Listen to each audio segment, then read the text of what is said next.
right, welcome everyone. This is the Special Committee on Poverty in Prince Edward Island.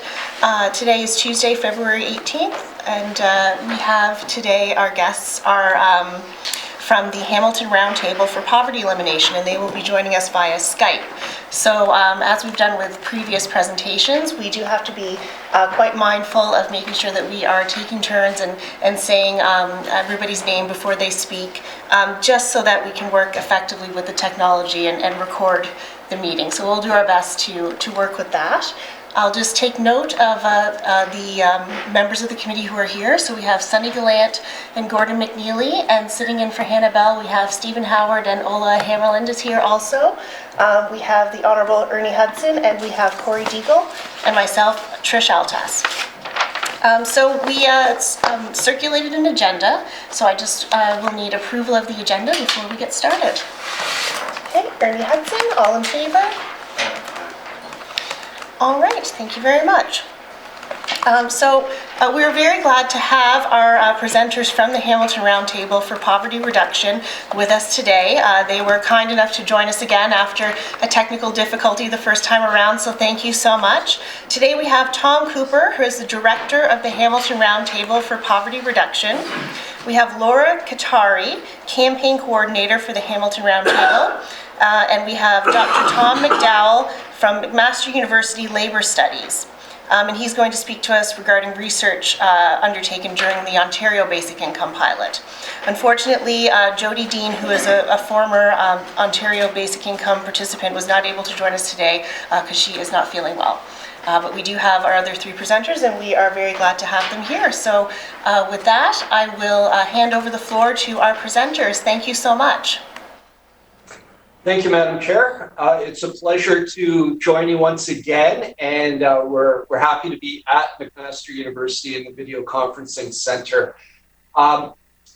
We have I think, an interesting perspective to share on our experience with the Ontario Basic Income Pilot, and I understand the committee has already heard from a number of individuals who have been involved in the setup of the thinking behind the pilot and Canada's previous pilot, the income experiment.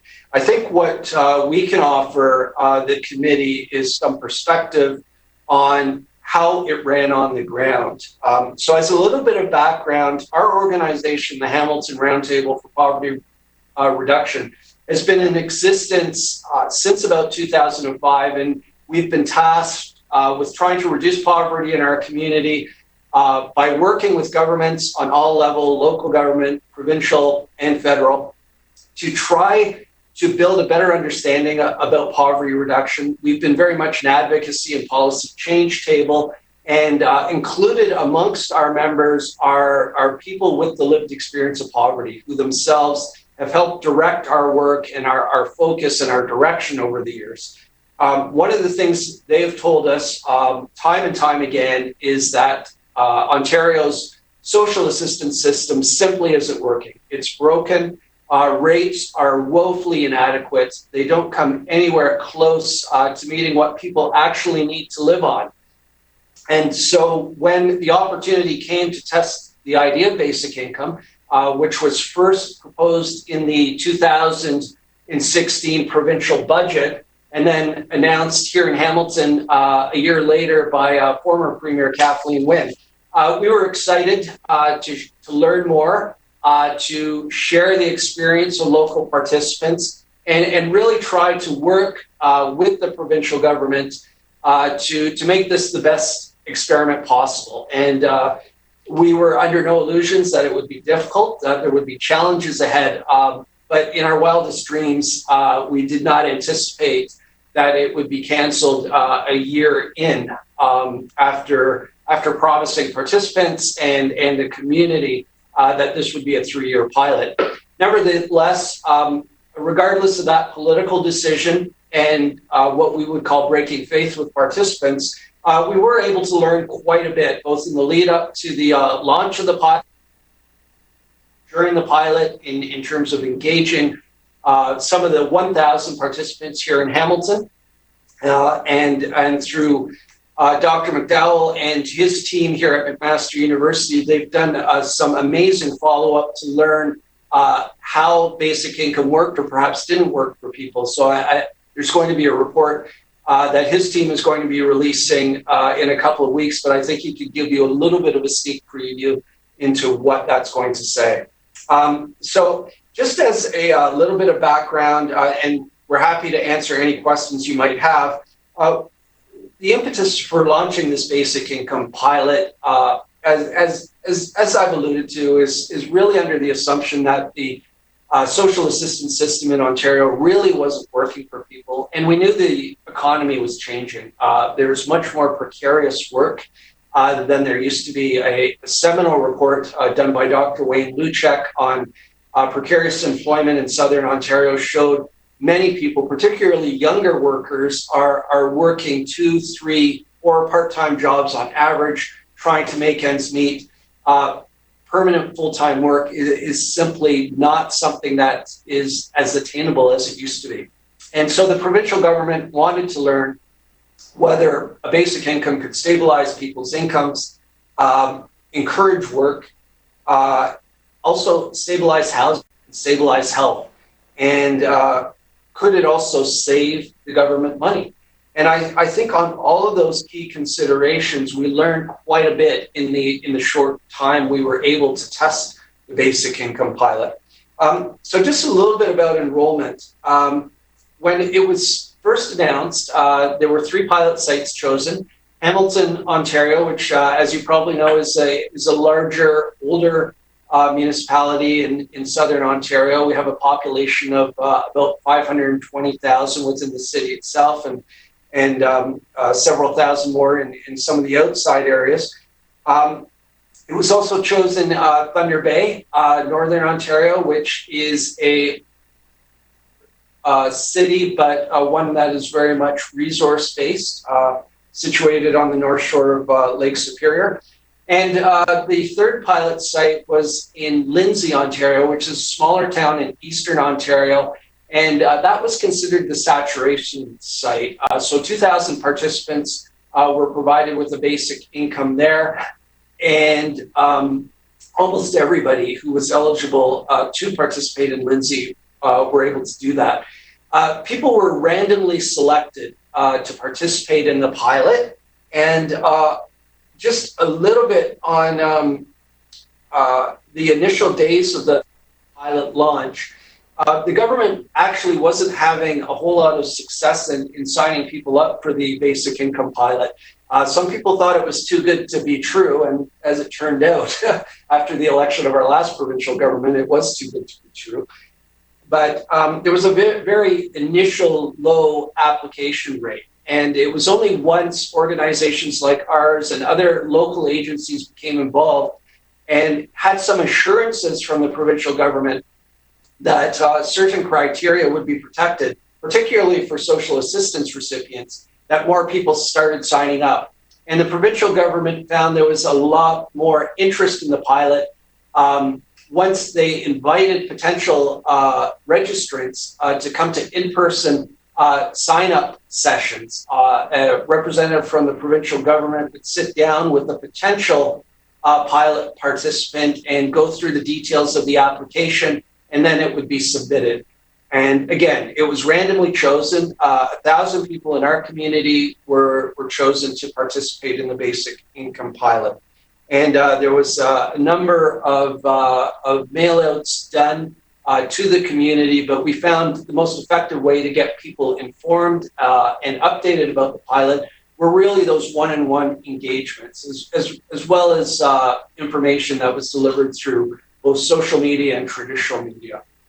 So we found it was, here in Hamilton at least, once people became comfortable with the idea of signing up for basic income, they very quickly were able to enroll the full slate of participants. And that happened, I think, between October 2017 and about April.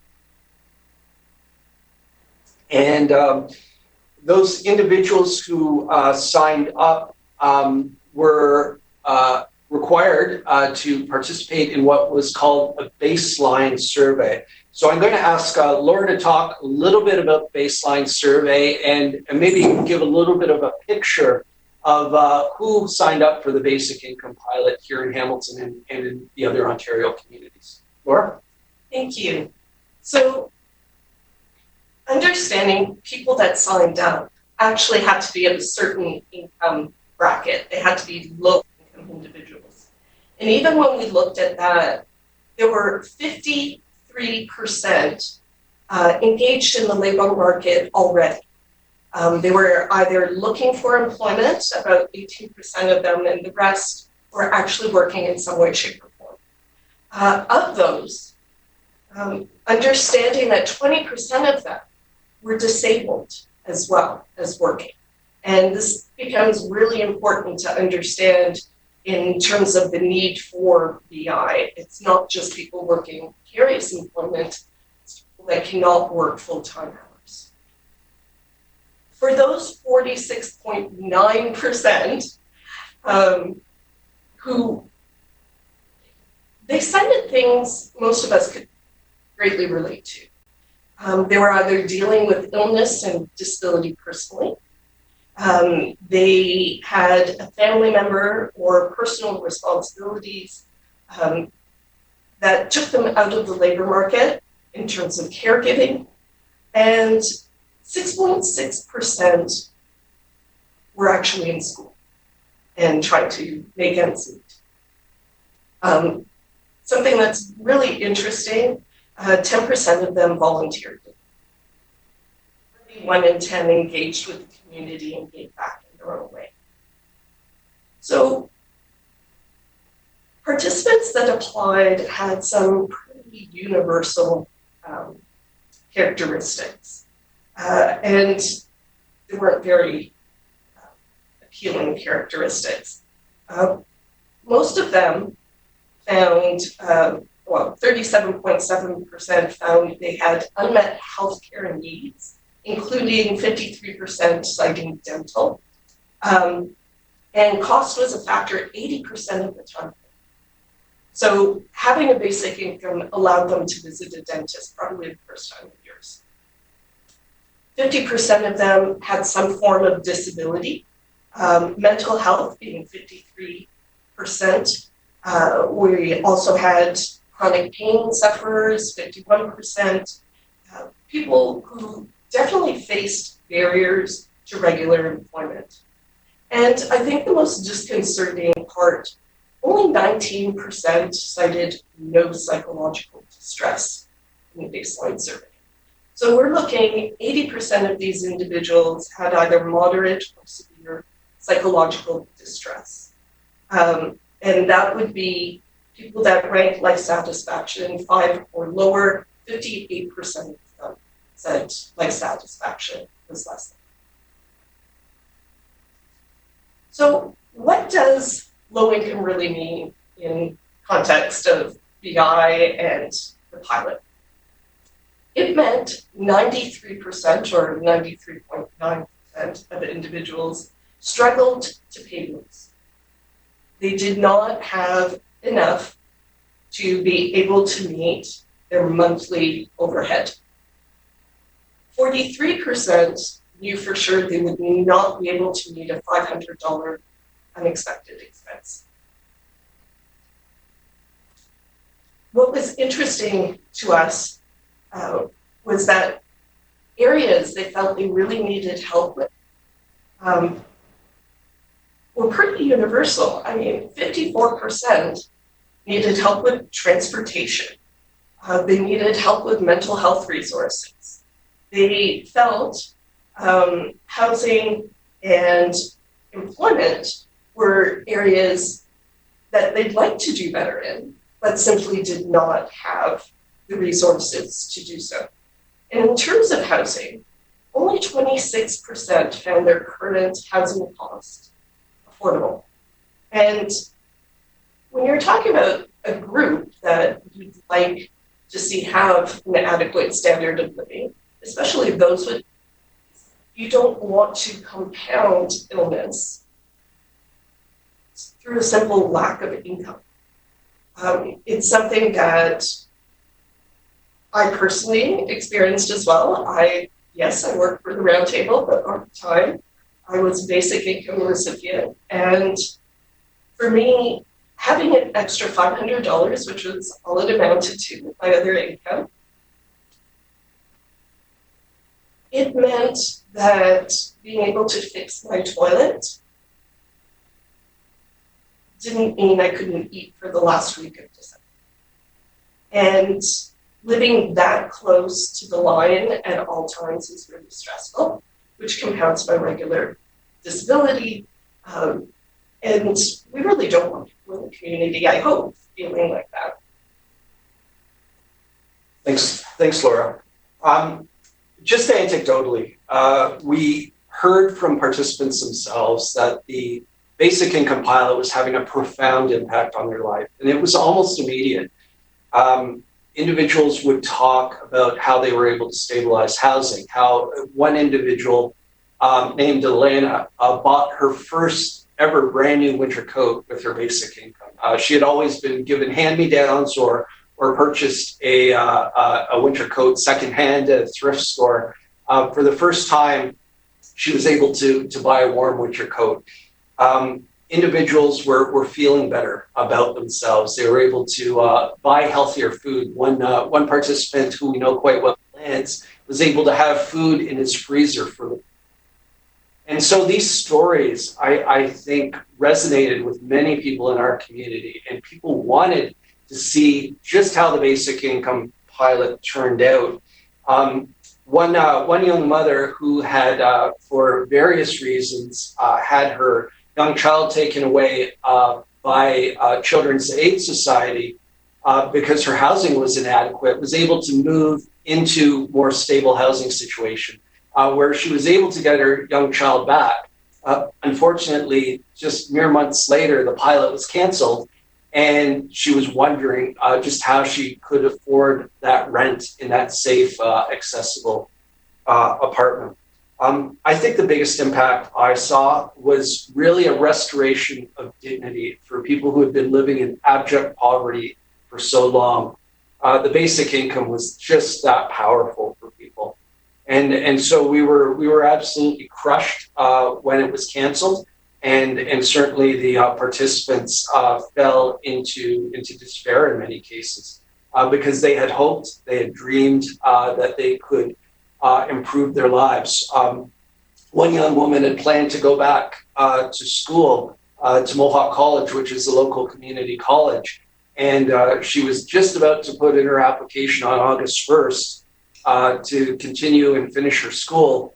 But the pilot ended on July 31st, 2018. So these were some of the sad realities that people faced in the follow-up of the cancellation.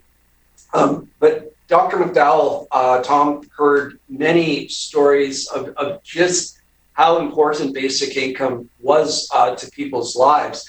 And perhaps, Tom, you could talk a little bit about some of your research. Yeah, sure. I prepared something of a little bit of an opening statement here, so I'll walk through that. Of course, you can do any questions you guys would like afterwards. So thank you, Madam Chair. Good afternoon. Thank you so much for the opportunity to appear before you today to present some of the preliminary results from our study of the impacts of basic income in the Hamilton area. As you know, the Ontario Basic Income Pilot was one of the largest in the world to date, studying the impacts of basic income upon a population of about 4,000 citizens in 3 different test sites across the province. The government's announcement that it planned to cancel the pilot in July 2018 then represented a missed opportunity to better understand how basic income could help to improve the problems of rising income equality in Ontario. In an effort to fill some of this research vacuum, researchers at McMaster University capture the experiences of recipients through a survey that recruited 217 participants and about 40 interview participants. Today, I will provide you with some of the highlights from our study of basic income recipients. We intend to publish the results in a report to be released in a couple of weeks in early March. It should be noted, however, that our study can in no way replicate the full results of the basic income pilot. Our study relies upon self-reported data explores only the Hamilton region and does not have access to the sample of recipients that a full study would have. Nevertheless, it offers a depiction of many of the benefits experienced by recipients by comparing their experiences during the pilot to their conditions before. So our project uncovered a few central findings. The first and most significant of which was that nearly everyone who received basic income reported benefiting in some way, in one way or another. More than 80% of overall health improved. Nearly 3/4 were more physically active than before. More than 70% found it easier to access dental care. Basic income also had a noticeable impact on the use of health services, with many respondents indicating less frequent visits to health practitioners and to hospital emergency rooms.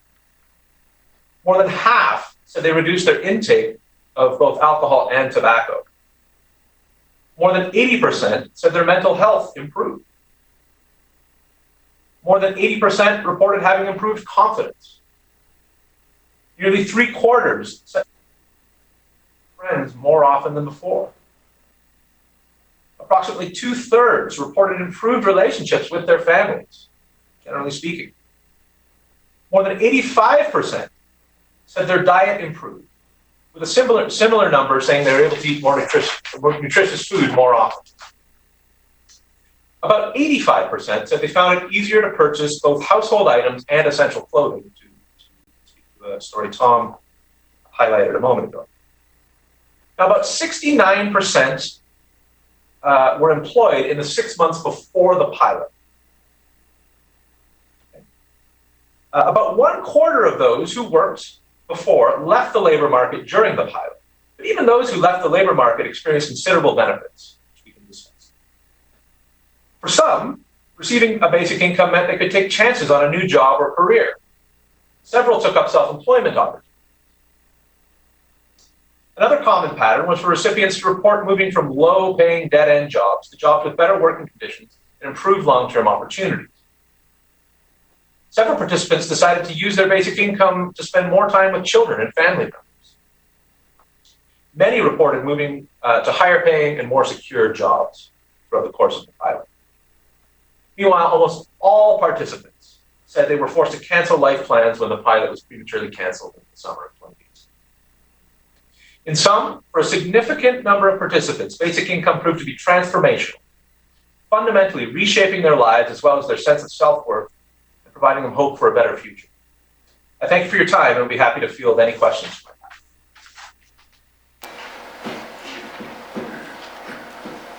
All right, thank you so much. That was incredibly informative, and I know we have a lot of questions here to ask. So I will just open the floor. Who would like to start with questions? Sunny Gallant.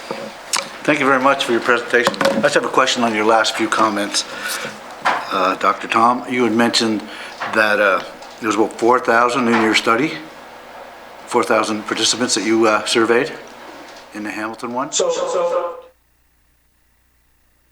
if I may, just to be clear, we don't actually know the number of actual participants who were actually enrolled in the study, but that is the number of participants who were enrolled in the Ontario Basic Income pilot writ large. We were only looking at the Hamilton region, of which there are about 1,000. We think about 1,000 recipients in the Hamilton area. We surveyed about 117 of those, approximately. Thank you, Chair. So of those 1,000, 69% of them were employed before the program. Sorry, just to clarify. So the survey, sorry, I was a little unclear on that as well. So you had surveyed 1,000 people who had been involved in Hamilton, or 220 some participants with the survey? So we were able to access, just to be clear, so we were able to access 217 of the approximately 1,000. Sure, because the government never actually released the numbers in terms of the total number of recipients in the Hamilton area. So we think it was about 1,000, but we can't be entirely sure. Having said that, we were able to access we were able to access exactly 217 of those recipients, and we're able to ask them questions through a self-reported survey. For that clarification. Sunny? Yeah, thank you for that clarification, because that's where I was going. Like, so out of the 1,000 you interviewed, or you had 217 participate in the study, and you had indicated 69% of them were employed of that 217 before the program? That's correct. About a quarter left employment, about a quarter of, however, some also re-entered employment, right? So some people who were not employed entered. I don't have the actual number in front of me. I think it was about 56% were ultimately employed during the pilot. I can get that number for you. It's in the report.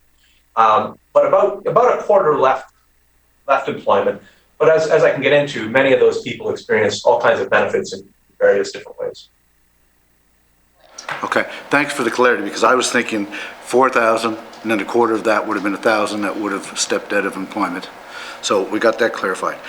Also, one more point of clarification. You folks worked on this for 3 years, did you say, before it was implemented? Sorry, well, our study, do you mean our study, or do you mean the actual duration that recipients were receiving basic income? Okay. The basic income guarantee program, like, did you work on that for 3 years before it was implemented? No, I mean, I didn't do any work on it until it was actually canceled, and then our job was basically just to collect the results and the evidence, because the government, of course, didn't collect any results. Just to let you know, and this is my fault as chair as well, I'm going to need to recognize the presenters as well before they speak, just because we are having a hard time keeping up with the Skype technology. Excuse me. So just to let everybody know that. Just to clarify, I believe the 3 years, Sunny, is that there was the pilot was supposed to last for 3 years, but then the new government had changed that and canceled it early. So that's where that 3-year number comes from, is my understanding. Sorry. Okay. Sunny, did you want to ask any further questions? Just to clarify that, so is that the clarification? Was it 3 years it was supposed to last, or was it 3 years gearing up to it to get a program in place? If I can chime in, Madam Chair, that is correct. It was supposed to be a 3-year pilot project, and really the maximum the participants received was probably 18 months for the pilot participants who signed up the earliest, but most only received a year of basic income support. In the occasional circumstance, people were on it for about 18 months, but most only received a basic income in the 3 communities for about 12 months. With regards to our study, I think that more than 2/3, or approximately 2/3, were enrolled for less than 17 months. I just wanted to seek clarification on one further point around the 1/4 who left employment. Was it that they left employment, or that they left the labor market, which of course would include individuals who were currently unemployed but seeking employment? Just wanted to find out what was going on there. Well, for the specific 25% that I'm referring to, they would have left paid work at some point. Okay, Ola. I had a question, if it would be possible to send those statistics to us in printed form. That would be really helpful. To our presenters? Yeah, absolutely, we can do that. The report is just in the process of being printed out, and will be released in a couple of weeks, and we can send everything to you once it's ready. Do you have any further questions? The study originally included some homeless people. Do you have results back from homeless people, and how were they affected? How were they even paid? I mean, I can speak to that.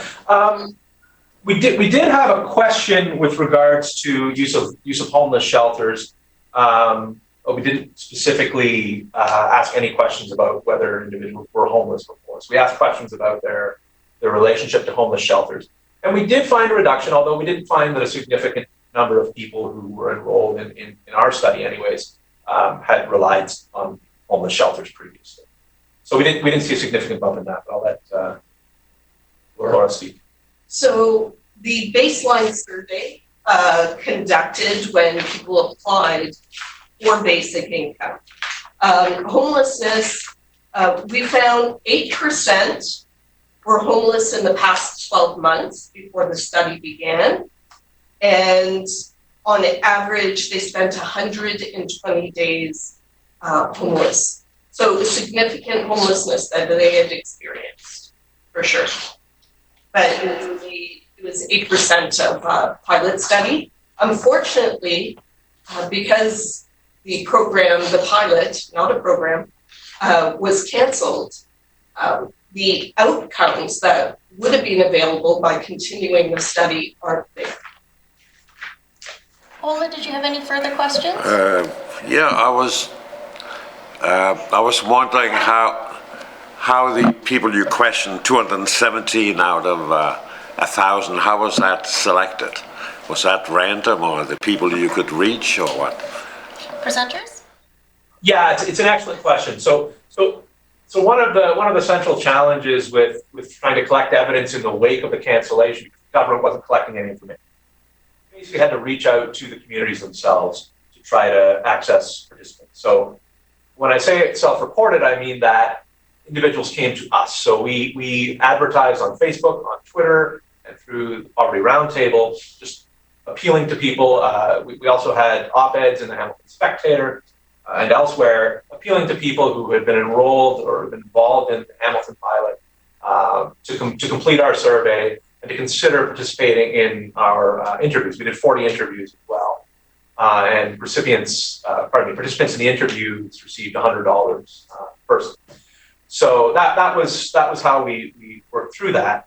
And so anyways, that's how we ended up with 270. It's largely self-reported, people came to us. And one further question about that survey and the interviews that you conducted. I'm wondering, you'd mentioned that the Ontario government was not funding the research at this point. Were there any other funding sources that you were able to access to conduct this research? Yeah, the Hamilton Community Foundation provided us with a fairly significant grant of, I think, about $17,000, and that was the primary grant we received, and we used that to recruit participants. And at the same time, we also received a grant. It's called an ARP grant, internal to McMaster University. It was worth about $6,000, and that's an internal McMaster University award that's granted to researchers that are doing projects that they think are worthwhile funding. Thank you. Ernie Hudson. Yes, thank you, Chair. And before I get into my first 2 or 3 questions, I would like to recognize Roxanne Carter-Thompson in the gallery of the Adventure Group, and certainly thank you for your ongoing interest in the work of this committee, Roxanne. It's always great to see you here. First question that I have, with regard to the development of parameters around which the Ontario pilot rolled out under, who all was involved in the development of those criteria for parameters? Present. Maybe I could speak a little bit to that. I believe the committee has already heard from the Honourable Hugh Segal. But just as a little bit of background to how the pilot was established, former Senator Hugh Segal was tasked with developing a report looking at how a framework for an Ontario basic income pilot might roll out. So he worked on that report for several months, presented it to the Premier and Cabinet, and it was pretty much accepted as complete. His initial suggestions on rolling out this pilot were very much what we saw the final product of the Ontario pilot project looking like. During this period, though, the provincial government did initiate a series of consultations across the province that were conducted by the minister in charge at the time, former Social Services Minister Helena Jasek, who went out to various communities across the province, not simply Hamilton and the other pilot cities, but really right across the province, asking community members, what they would like to see in a basic income pilot project. And so that was worked into the development of the project as well. And then in, I believe, April 2018, Premier Wynne came to Hamilton and announced that Hamilton was one of the pilot sites that had been chosen for the rollout of the Ontario Basic Income Pilot, along with Thunder Bay and Lindsay. And that gave provincial staff about 6 months to really pull everything together. And so it was a very quick turnaround time in terms of getting the final report, making the announcement in, and then getting things rolling on the ground. If I were to make a recommendation to any potential government body looking at launching a basic income pilot, I would probably doing it earlier in the mandate as opposed to in the last year of a mandate, because as we know, political realities being what they are, there is certainly the chance that something can be canceled, even if it was promised during a provincial election campaign. So the rollout happened fairly quickly, and we were pleased to work with provincial staff. Our organization did so very much on a volunteer basis. We weren't funded by the provincial government to do this, but we thought it was an important experiment to really see if particularly people on social assistance incomes could be stabilized under a basic income. And on that note, just a very quick congratulations to the government of Prince Edward Island for your recent changes to social assistance and increases in social assistance rates. You're certainly leading the country right now in this conversation on the importance of investing in people on social assistance. So kudos on that. Thank you. Ernie Hudson. Thank you, Chair, and thank you for your kudos. Appreciate that. Just as follow-up to my first question as well, and I find it interesting that you mentioned that there were community meetings, consultations held in different areas of the province. Would have those meetings, those consultations been completely open to the public? Was it by invitation? Or just how were those framed? So I'll take that. Thank you, Chair. The invitations, there were specific invitations sent out to groups that the government interacted with regularly for supports, but it was open to the public. And I know at the Hamilton consultations, one of the earlier ones, they were challenging consultations because people that were coming out were people that were facing severe financial difficulties. But while that was challenging, it also gave really important feedback as to why it's needed, how easy it would be to access, what the amounts should be, what people are afraid of. It's always a double-edged sword, and I'm responding to this because I was on provincial working group at the time looking at income security and pushing for more, I guess the term would be lived experience at the table in design, and co-design with people will always make a stronger pilot. Ernie Hudson, one more question. Yes, thank you, Chair. Just wondering too, as if I recall correctly at the start of your presentation, you had indicated that the Hamilton Roundtable for Poverty Reduction came about back in 2005, is that correct? Presenters? Yes, that's correct. On that, I'm wondering what other initiatives that you might have put forward or promoted other than a basic income guarantee over that time period, and if any of the suggestions, recommendations that you may have made over that time period were implemented, and if so, what the results were. Presenters. Thank you, through you, Chair. Thanks for that question. Yes, indeed, we have had a influence, I think, on policy development at the local and provincial level, not as much as at the federal. But even in our early days, one of the key ideas we championed was the development of a provincial poverty strategy, which hadn't existed at that time. And so the government of the day did bring in an Ontario poverty strategy with measures and certainly has moved that forward in the years since. We have worked locally with our municipal government, City of Hamilton, on a number of fronts, everything from creating affordable public transit options, including a half-price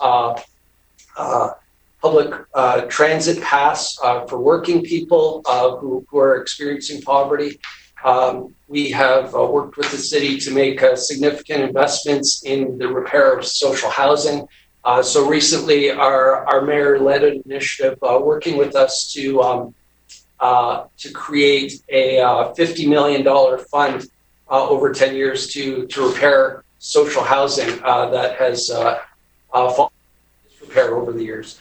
One of the things I'm most proud of is working locally with the municipal government on Canada's strongest and strictest regulations regarding the payday loan industry. As you may know, payday loans can sometimes appeal to people who run low on cash in an emergency, but these institutions charge of interest. Here in Ontario, it's 391%. And so here in Hamilton, we brought in radial separation bylaws to cut down on the number of these payday loan outlets, but also bylaws to ensure the level of interest they were being charged by these payday lenders and providing credit counseling information to them. On the provincial level, we worked very closely with partners right across the province on the Living Wage Initiative.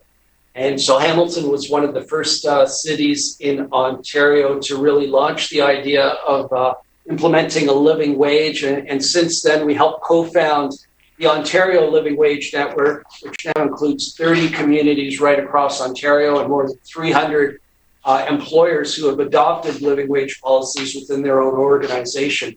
Our largest school board here in Hamilton has adopted living wage. We have small businesses, local bakeries.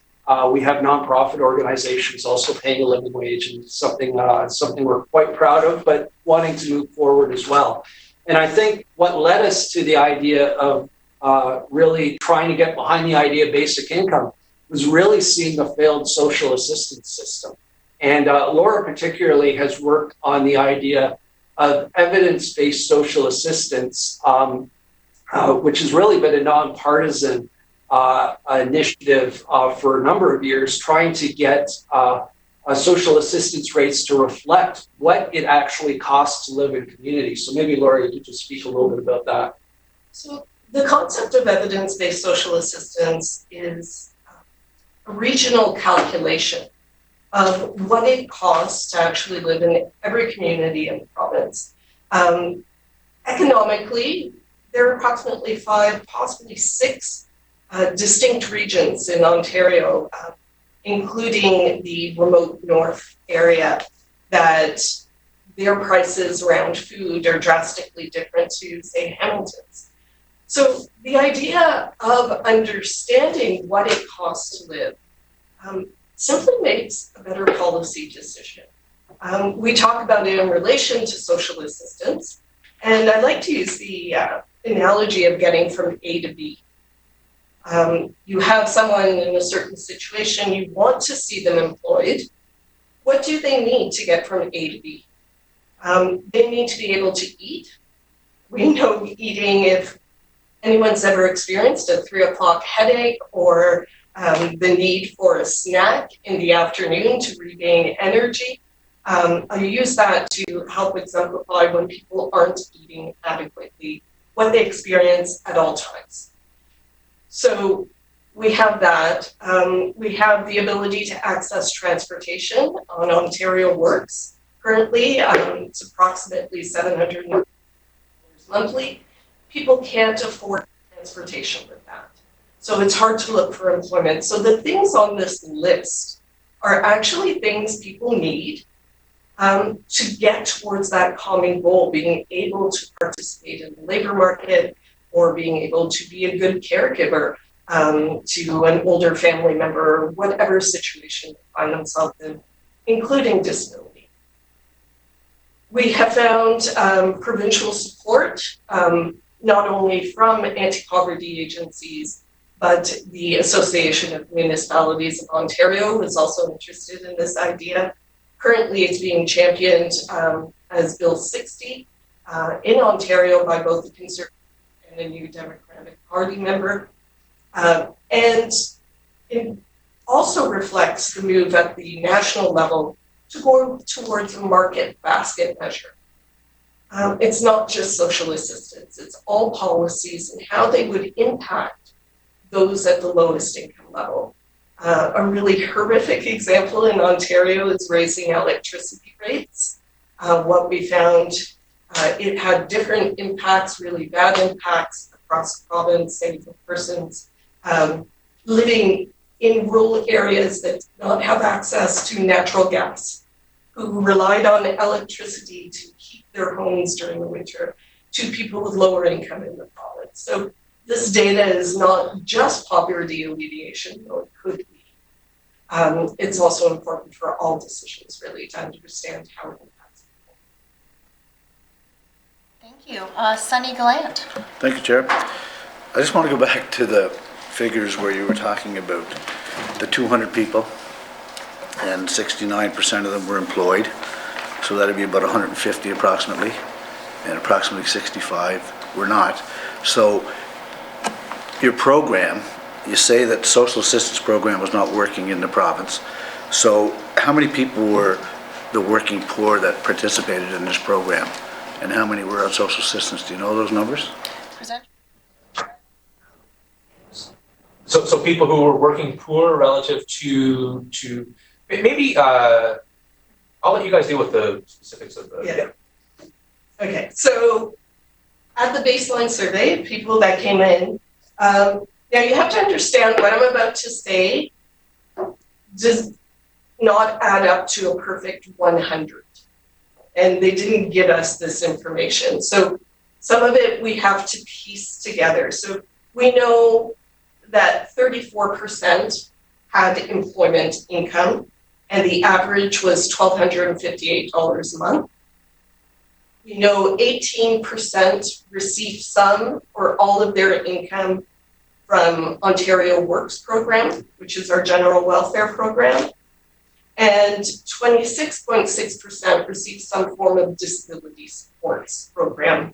And that is strictly the provincial program and doesn't include CPP.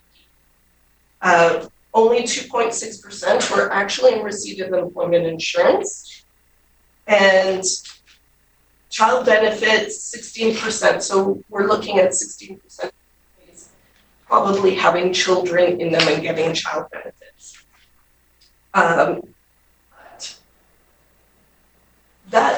Those numbers don't actually correlate easily with who is employed.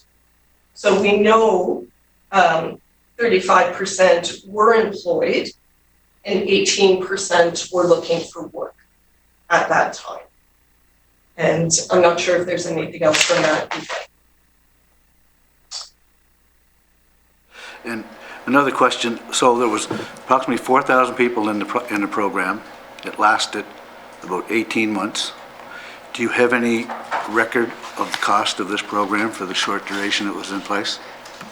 Present. So the provincial government, the previous provincial government earmarked $150 million to run the pilot over the full 3 years. We're not sure how much was actually spent in the, and again, most participants were only on the pilot program for about 12 months or a little bit longer.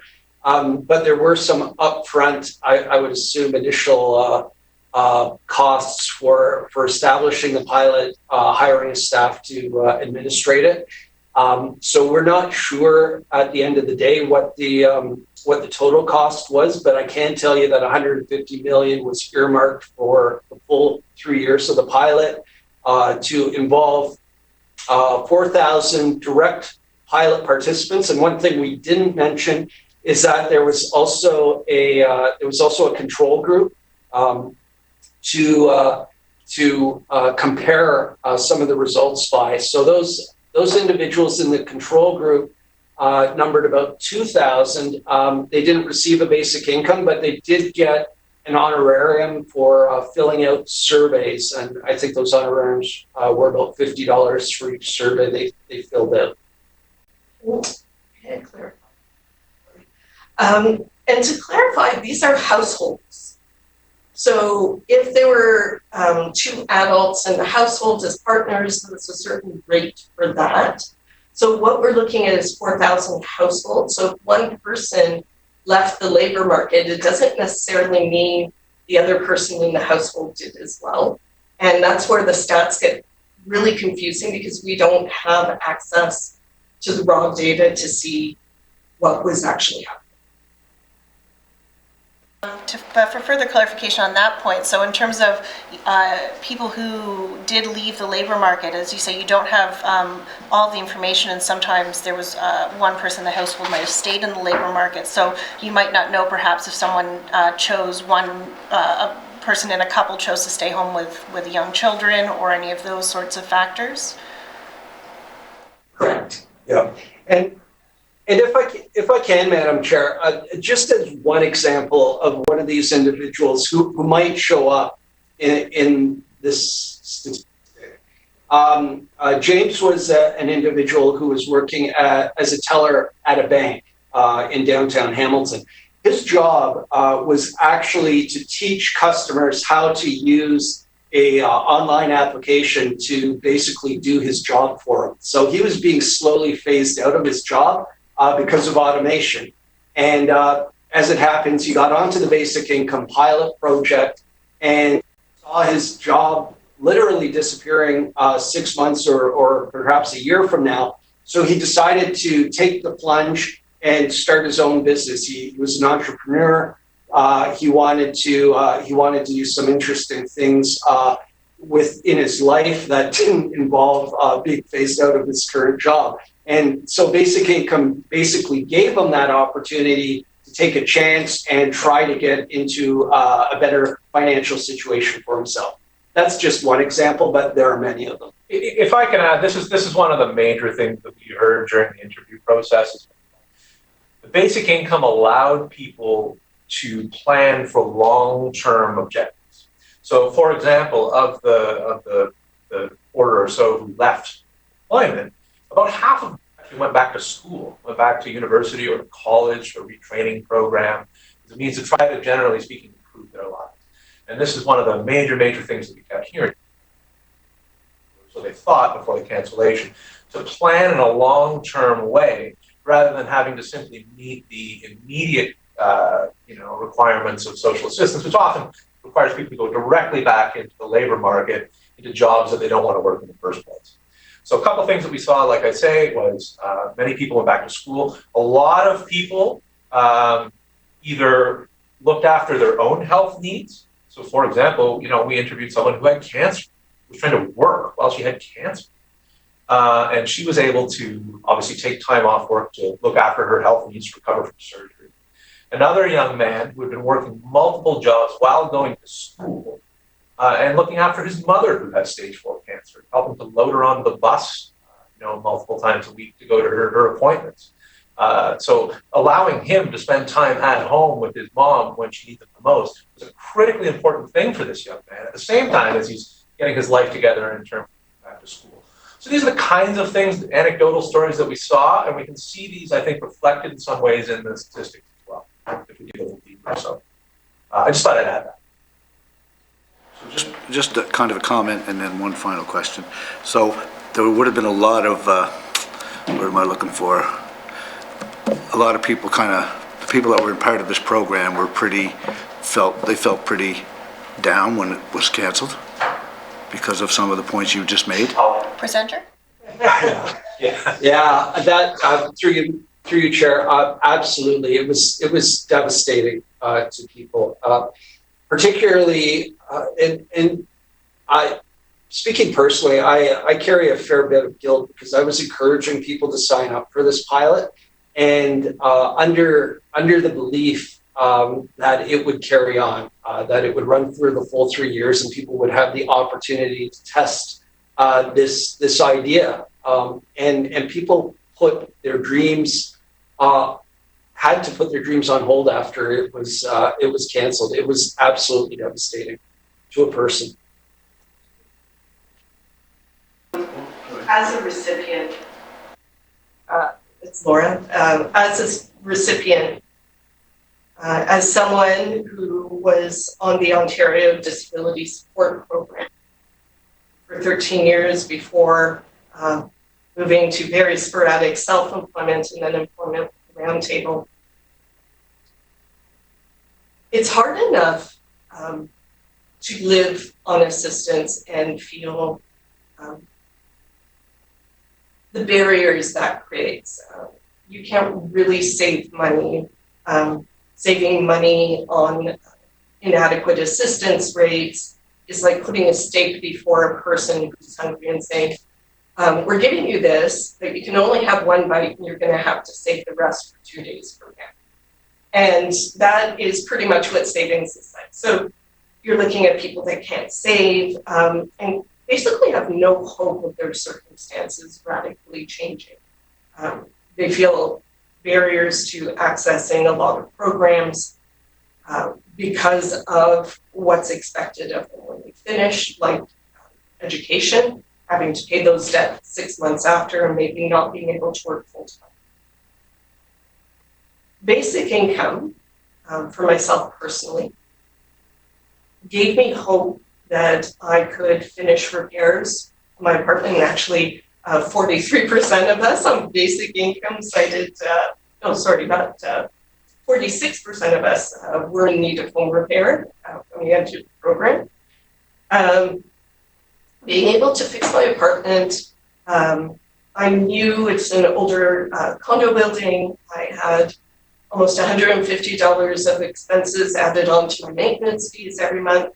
I knew it wasn't sustainable. I'm getting older. It's harder to keep my job.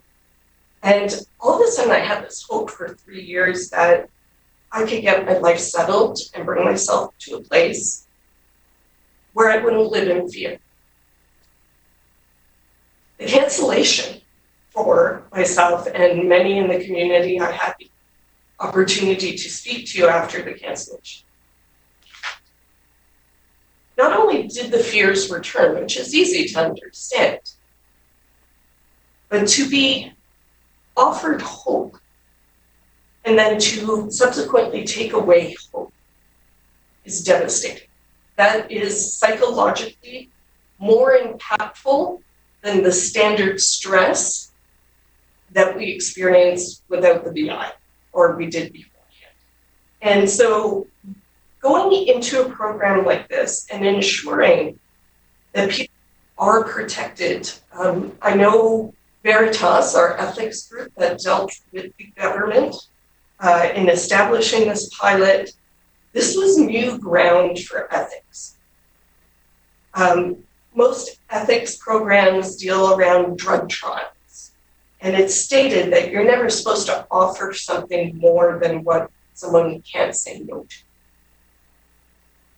With basic income, that's virtually impossible. And so ensuring that the program does exactly what it says it's going to do is so important. Michael Hansen is a local resident who just passed away recently. He's a disability activist and he was on the basic income program. And his own family member, he died in the past couple of weeks, also a friend of mine. The cancellation broke him mentally. His mental health never recovered. He championed better healthcare and ensuring that people bound to wheelchairs or beds received adequate home care. He suffered from chronic blood infections due to sores. And with basic income, he actually paid for services to ensure that they would show up when they said they were going to show up. And his dignity improved 150%. And his will to carry on literally diminished with the cancellation of the pilot. And it's deeply distressing. Sunny? Thank you, Chair. Thank you very, very much for that. And I want to thank all three of you. My final comment and question is, so this $150 million pilot project ran in tandem with all the existing social assistance programs that were in place in the province of Ontario? So like this was an add-on pilot project? Presenters? Yeah, I'll take, if you don't mind, Chair, I'll take that. It is actually, when you signed on to basic income, you actually have to sign that you would not receive any other services that were sponsored by the it would impact if you had childcare benefits. You're not allowed to receive ODSP. The only was not little, it's big for persons with disabilities, was add drug and dental benefits. So if you were on social assistance and moved to the PEI program, you could still keep those benefits, but otherwise you had to promise not to sign up for and were not eligible for the period of pilot, any other provincial benefits. Just to clarify, that was you wouldn't. The participants weren't eligible for any other financial support. So any other, they might receive other support, say psychological supports or counseling or other things that they might be accessing. Just specifically financial related supports. They would be, yes, basically programs that offer financial support like Ontario Works or Ontario Disability Support Program, and I believe WSIB was part of that, or Workplace Safety Insurance, sorry, I couldn't remember the acronym. So those type of programs, but understanding basic income impact the calculation of any other supports. So rent geared to income, benefits for childcare and anything like that. Instances would actually bring people up to market rents and things like that. Oh, thanks a lot. Thanks a lot for joining us here. We're learning lots, and I just had a few questions to kind of help me as a committee member. We have a mandate we have 12 months to figure out how we do a fully costed basic income guarantee. And I know your experiment or pilot was cut short, but if there's anything that you can help us with how you looked at it, was the structure of the delivery good? Was the benefit amount good? Looking back, what can you tell this committee that can help us plan for our report in July? So through the chair, in terms of structure, there's something that is a particular concern of mine. I'm also a disability advocate, but I think this concern is greater than just persons with disabilities. So that's the ability to have mid-year changes.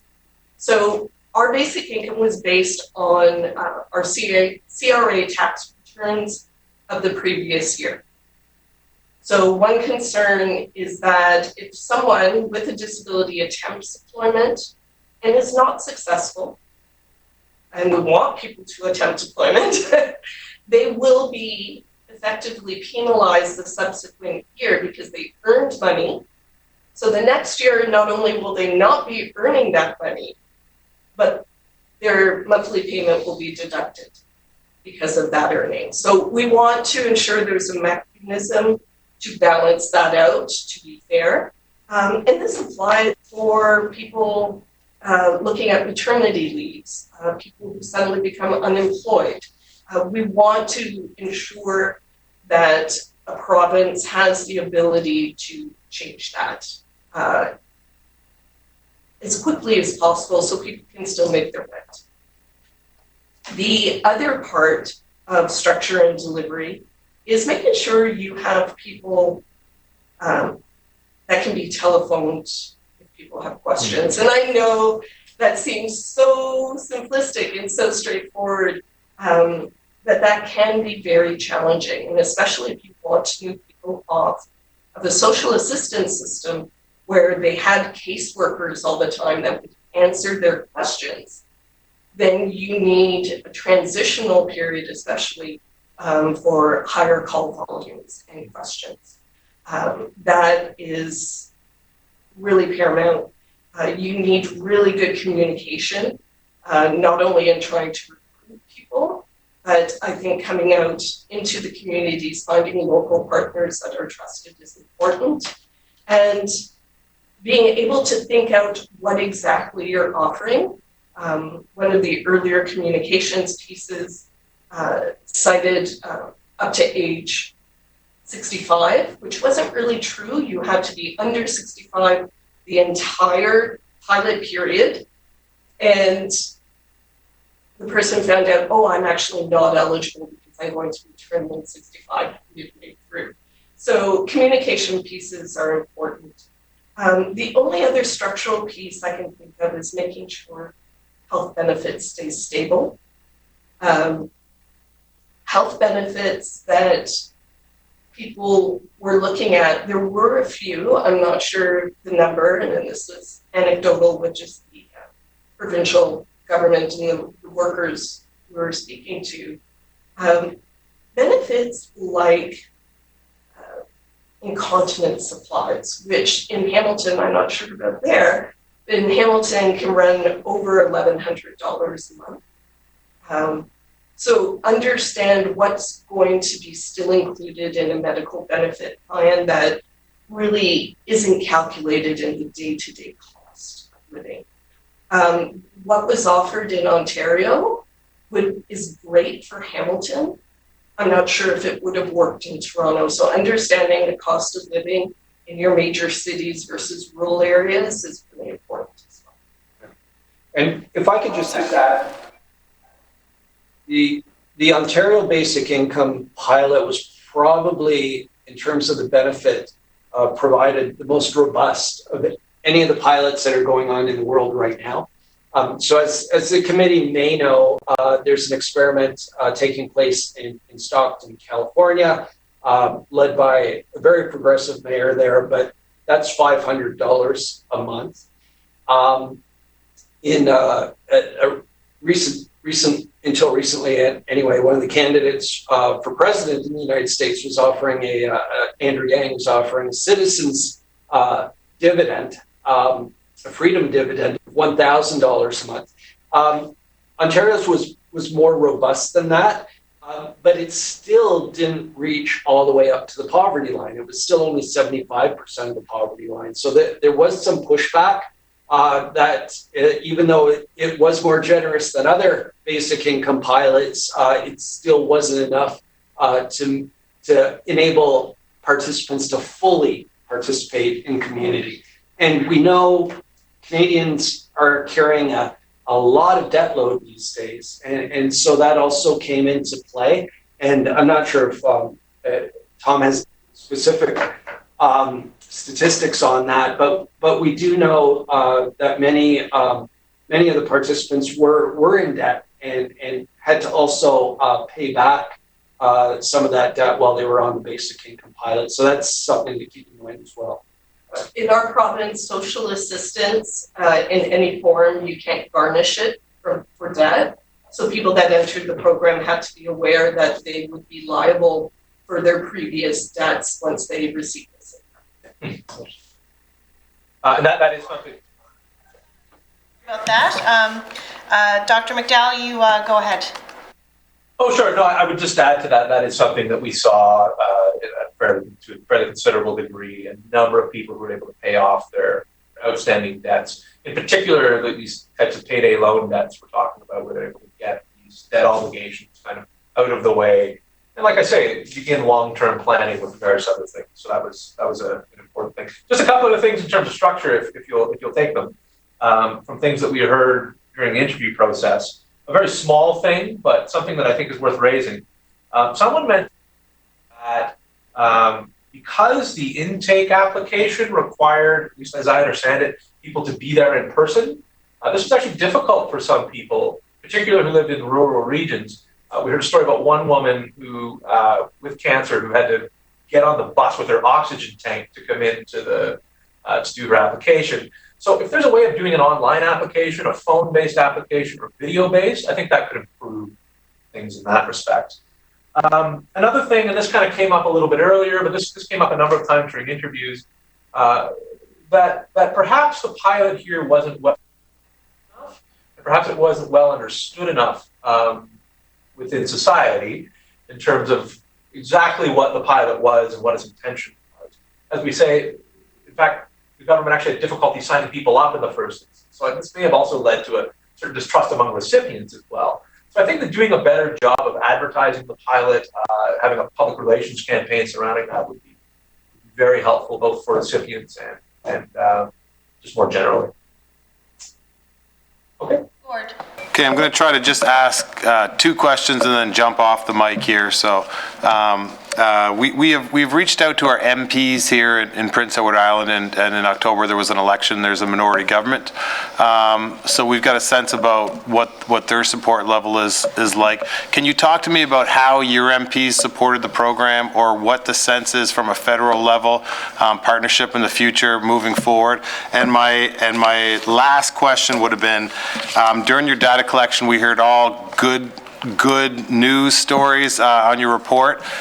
Is there anything that you would like to highlight that might not be, might help us, maybe on the not so, I don't know, like downfalls or pitfalls that we need to watch out for? It's a hard question. Thank you very much. I'll take the first question around the support of the federal government. And about a year ago, we heard both the Prime Minister and the Minister of Social Development talking about the idea of basic income. And as the committee knows, there's already a couple of major basic income-like programs in Canada today. So the first one that came into existence was the Guaranteed Income Supplement for seniors. If you're a low-income senior, fall below a certain income threshold, you could get a top-up through the Guaranteed Income Supplement. That's very much a basic income model. As well, we know the current government in 2016 brought in the Canada Child Benefit, and that is going a tremendous way to pulling low-income children and their families out of poverty, and has had a profound impact. And I think it's been called one of the most important social programs of a generation. And yet we know there is a group of people, working age people and persons with disabilities between the ages of 18 and 65 who don't have access to either program. And so for the majority of our lives, we don't have access to that basic income. And I think the federal government is starting to recognize that. It is, I think, critical to get, as you alluded to, get the support of members of Parliament, because if we're going to move forward on this idea, it's great that we can do this somewhat locally through experiments here in Ontario, or potentially one in PEI. But I think the true measure of making basic income a success is going to come from a national basic income program and national commitment to basic income. And just a couple of weeks ago, the Basic Income Canada Network released a report of what that might look like on a national scale. I would certainly encourage the committee to take a look at that report, perhaps talk to Sheila Reguera, the chair of Basic Income Canada. But from our local perspective, our MPs were very supportive of the pilot. They wanted to see it go through, and we happen to have the Minister of Labour in our riding here in the McMaster area of Hamilton, and she is committed to support it. And also, Hamilton is hosting the North American Basic Income Congress in May here at McMaster University. So we'll be bringing in academics, politicians, advocates to talk about how basic income looks really across the continent. And we're quite looking forward to that and sharing our experiences as well as the experiences of former pilot participants on the pilot. Yeah, I mean, and that's your second question. I would say that the pilot was effectively working, from what we can tell from our evidence anyways, the pilot was effectively working as it should, which is to say if you give people who needed more money, they are likely to have positive outcomes and positive results, in particular when you give them money with a significant time frame associated with it that allows them to make plans surrounding the rest of the, regarding their lives.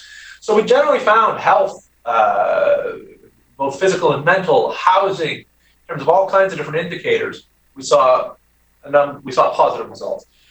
If I were asked to say, okay, so what improved? I think that structurally, and I think that in terms of the dissemination of some of the elements associated with the pilot could have been improved. So one of the things that we heard, and perhaps Laura and Tom can speak to this more, I don't know, but the rent geared to income thing was a significant issue for some people. So for example, someone might have had rent geared to income where they only paid $200 a month for rent, but they were readjusted in accordance with their basic income support. And so for many people, that meant they weren't actually receiving any more money. Some people are actually receiving less or about the same as before. So that would seem to me to undermine the basic intent of what the pilot was in the first place, which is to provide people with more money to help them out, right? So that was one. Is that, and again, this I think has to do with the communication and the public relations associated with the pilot, that some people did feel, and this was frankly more common among people who had worked previously than people who had been social assistance recipients, but there was a feeling of stigma for some people that the pilot was not well, as I say, not well understood, that people felt as though they were receiving a handout or whatever the case may be. So that was also an issue. And then of course the cancellation had a profound impact on the way that people experience the pilot. And frankly, it's one of the reasons that it's so difficult for us to to extrapolate some of these results, because the pilot was cut short prematurely, the entire team was disbanded, and all the evidence was basically lost. So it fell to researchers like us to try and accumulate as much as we could. But generally speaking, the program was working, and it was helping people profoundly, fundamentally transforming people's lives in important ways. So, through the chair, to be honest, there were learning curves, especially amongst recipients that had always lived in poverty. Learning curves around what happens when you get a data plan and don't watch how much data you actually have. And so someone ended up with a $1,000 bill. But I know teenagers that do that. I mean, these are normal learning curves, learning to live within this new budget. And what might seem like all this money when you first get it after $735 a month, suddenly the realities kick in that it's not endless money. But people settled into it. I mean, to deny someone an opportunity to get it based on the fact that their literacy around cellular plans is not great is pretty small. The same with shopping. So if anything, offered in communities, mindful of stigma, mindful of the way you phrase it, but offering, lifestyle classes. We know never purchased a brand new coat and was actually asking on social media around, how do I determine if the price is right for this coat and if it's really as good? But that can be done discreetly. I don't think that's a huge issue. I think the bigger one is pushback on social media. So in Hamilton, we did bring together a group of speakers. We were actually very mindful of trying to get people to share what their experiences were, both through our speakers program and just amongst their friends and families to build awareness. And pushback got really ugly on social media. The stigma that Tom was referring to was definitely there, making people out, scammers. One woman, they searched her social media history and found out that she had actually purchased concert tickets, even though she was working 3 jobs and couldn't make ends meet. What was she doing going to a concert? And I mean, it can get really nasty. And I think people need to be prepared for that. And I think education of the community at large, education of the individuals that are in the seat of it, things they might want to consider doing. I think they're growing pains. They're natural growing pains. People don't understand basic income. They want to see it just a handout, and yet we do it for seniors, we do it for children. We know the health benefits that work with it, and so education, even on your part, towards your caucuses, towards the public at large. You have a huge communications channel that the rest of us don't. I want to just check in with the presenters now. I believe, according to my notes here, that we have 2 hours together in possible that you can meet with us today. So I'm just recognizing that we're almost at the hour and a half sort of mark. Would you, I just want to check in and see if you're okay to keep going with more questions, because we do have more, or if you would like to take a 5-minute break and then come back and answer more questions. Okay. We're okay. We're okay here. All right, Stephen Howard. Thank you, Chair. I just did a quick Google of Hamilton, and it's a pretty big city by PEI standards, bigger than PEI's itself, just with its population. But it also has some suburban areas. And did this pilot, was it just like urban Hamilton, or did it include any rural aspect to it at all? Yes, it did include anybody, through you, Chair, anybody who lived in the Hamilton area or Brant and Brantford area, which is another community, Brant County, which is a community about half an hour west of us, were eligible in this particular pilot, as well Thunder Bay and Lindsay. And so there was a significant rural component to it. I'm not sure if we ever got any breakdown of the difference between those who lived in the more urban centers versus the rural community, but they were certainly eligible for the pilot. And one of the I actually insisted upon when the government was rolling out this pilot was when they went to do these in-person sign-up sessions, they would go to some of the outlying communities, to some of the rural areas, to encourage people who live in those areas to sign up for the basic income pilot. So I know there was a session in Stony Creek, there was a session in Flamborough, which is very much a rural part of the Hamilton area. Yeah. So we did encourage certainly the government to sign up people in more rural areas of the community. And the ring around the Hamilton core, even as the city of Hamilton, includes farmland as well, so we're not as big as what we like. Steve Howard. Oh, sorry. I keep doing the cutting you off there. Sorry, Tom. Okay. I think it's the I'm delayed. the time delay on it. I was just going to say, just to kind of add to some of the benefits for people living in rural regions, transportation is another major improvement or benefit that recipients saw. In particular, people living in rural regions who need to get to urban regions to work. I mean, one example, was a guy who we interviewed who had been living in downtown Brantford, had a little apartment there. He worked at a call center there, and he was no longer able to afford his apartment, had to move back in with his parents. He's in his 40s, had to move back in with his parents because he doesn't have a car and can't work anymore. So it's an example of some of the consequences of the cancellation, but also the improvements that people could make to their lives with basic income. Thank you, Chair. Thanks for that answer. The transportation was actually where I was going with this line of questioning, and I was just trying to understand a little bit more about how the transit system might work within there. Is it only within a certain core, or did everybody have access to public transit, or only certain folks? Presenters? I'll answer that. Public transit is readily available in central Hamilton, not as much in the outlying areas, although there are transit routes, but they can be irregular, only for a few hours a day at times. But we do know that the vast majority of pilot participants needed help. So the actual cost of public transit is pretty high in Hamilton. It can run $3 for one way.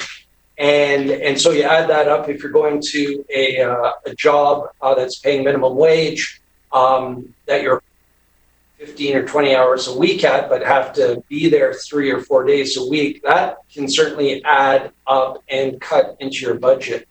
And so that's where we found basic income was providing some significant assistance. Nearly 80% of our respondents, 78.3% of our respondents, said they were able to move around the region more easily than before, i.e. transportation, while receiving basic income. And even though we're testifying for Hamilton, Lindsay, Ontario, I don't believe has a hugely robust transit system. It's more of a smaller town outside the GTA. And pretty sure Thunder Bay doesn't have any transit system from people that I've spoken to. So the other areas definitely had to deal with the fact that people had to maintain a vehicle in order to get around, or a very limited taxi services for medical needs if they lived outside of the town proper. And basic income definitely helps with that. And it's part of why Bill 60 and understanding what your different economic regions are and being able to understand what the cost of living in each is so important when we talk about things like this. Steve? Thank you, Chair. You hit on the next part of my question once again, is the basic income guarantee. What's your thoughts on having a separate payment for folks who have access to certain transportations? And I guess, does it need to be flat straight across the board, or is there the potential to make sure that those who need a little more get a little more, and vice versa? Presenters? That's a great question, and I think it might go to a larger societal issue around is public transportation an essential public service? I'd be one of the people to argue for a number of reasons, not least of which is climate change, is that public transit should be free to everybody. And I think it should come out of our tax base. But certainly I would argue if that were the case, we would still need a basic income because there are many other financial challenges out there for people, including housing and food and staying healthy and social participation. But I would think that would be an interesting discussion to have around whether it might be feasible to have public transit subsidies for people on basic income. Laura? So I'm going to take my social assistance stigma that has been burned into me for many years and share a perspective with you.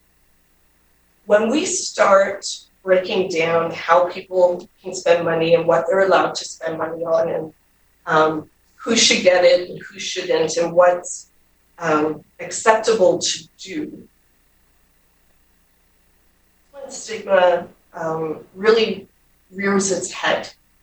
Because what we're essentially saying is it's okay to intrude on everyone else's life if they rely on this money, and anyone else can mark their lives as they wish, and it doesn't matter. I'm not still doing this well. Let me try again. Give people the opportunity to manage their money like anyone else. If you want to reduce stigma, if you want people to feel more dignified, if you want people to move ahead, then you need to treat them like adults that you would treat any other adult.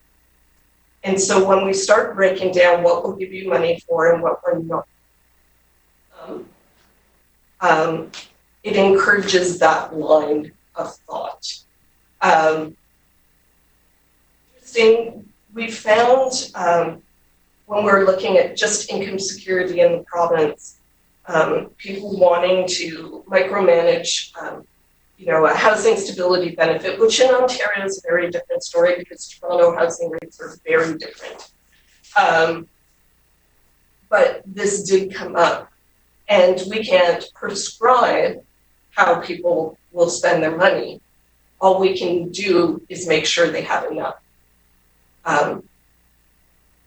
for everything. And what they do with it, we have to allow people to try and to move forward on their own. Sorry, a little roundabout answer to that, but. I'll put my answer to you this way. I think that if there is not a provision made for additional transit funding, the basic income needs to be sufficiently funded so that it covers transit. Because one of the things that we again really saw from our experiment is that transit was one of the most significant things, and it was intersectional with so many other issues as well. Social issues. I can get to my my mother's place, which is really far away. Job-related issues. I can purchase a car because I want to engage in a self-employment endeavor where I clean people's houses. These are real stories, that we heard. One of the biggest things that people don't even think about, and I would think that this is significant for, potentially more rural area like areas of Prince Edward Island. People were able to get to the grocery store, to proper grocery stores using cabs and Uber, whereas they weren't able to do so before because, it was difficult to walk or because they simply couldn't afford to get there. So eating less nutritious foods at corner stores and all the rest of it. So there were all kinds of different benefits that came from.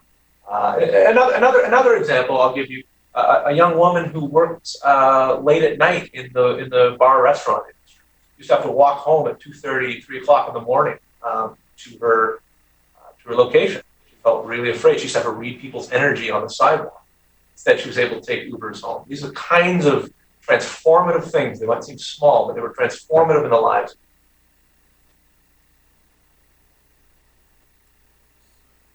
Chair, just want to confirm that I understood correctly earlier, but the Ontario Big Pilot that it provided, was it 75% of MBM? Or did I misunderstand that? Presenters? It was Lynn. It was 75% of the low income measure. And I believe it was Ontario's LIM at the time, not maybe the Canada-wide stat. Hansen? Okay, And thank you. Different areas. Go ahead. Sorry.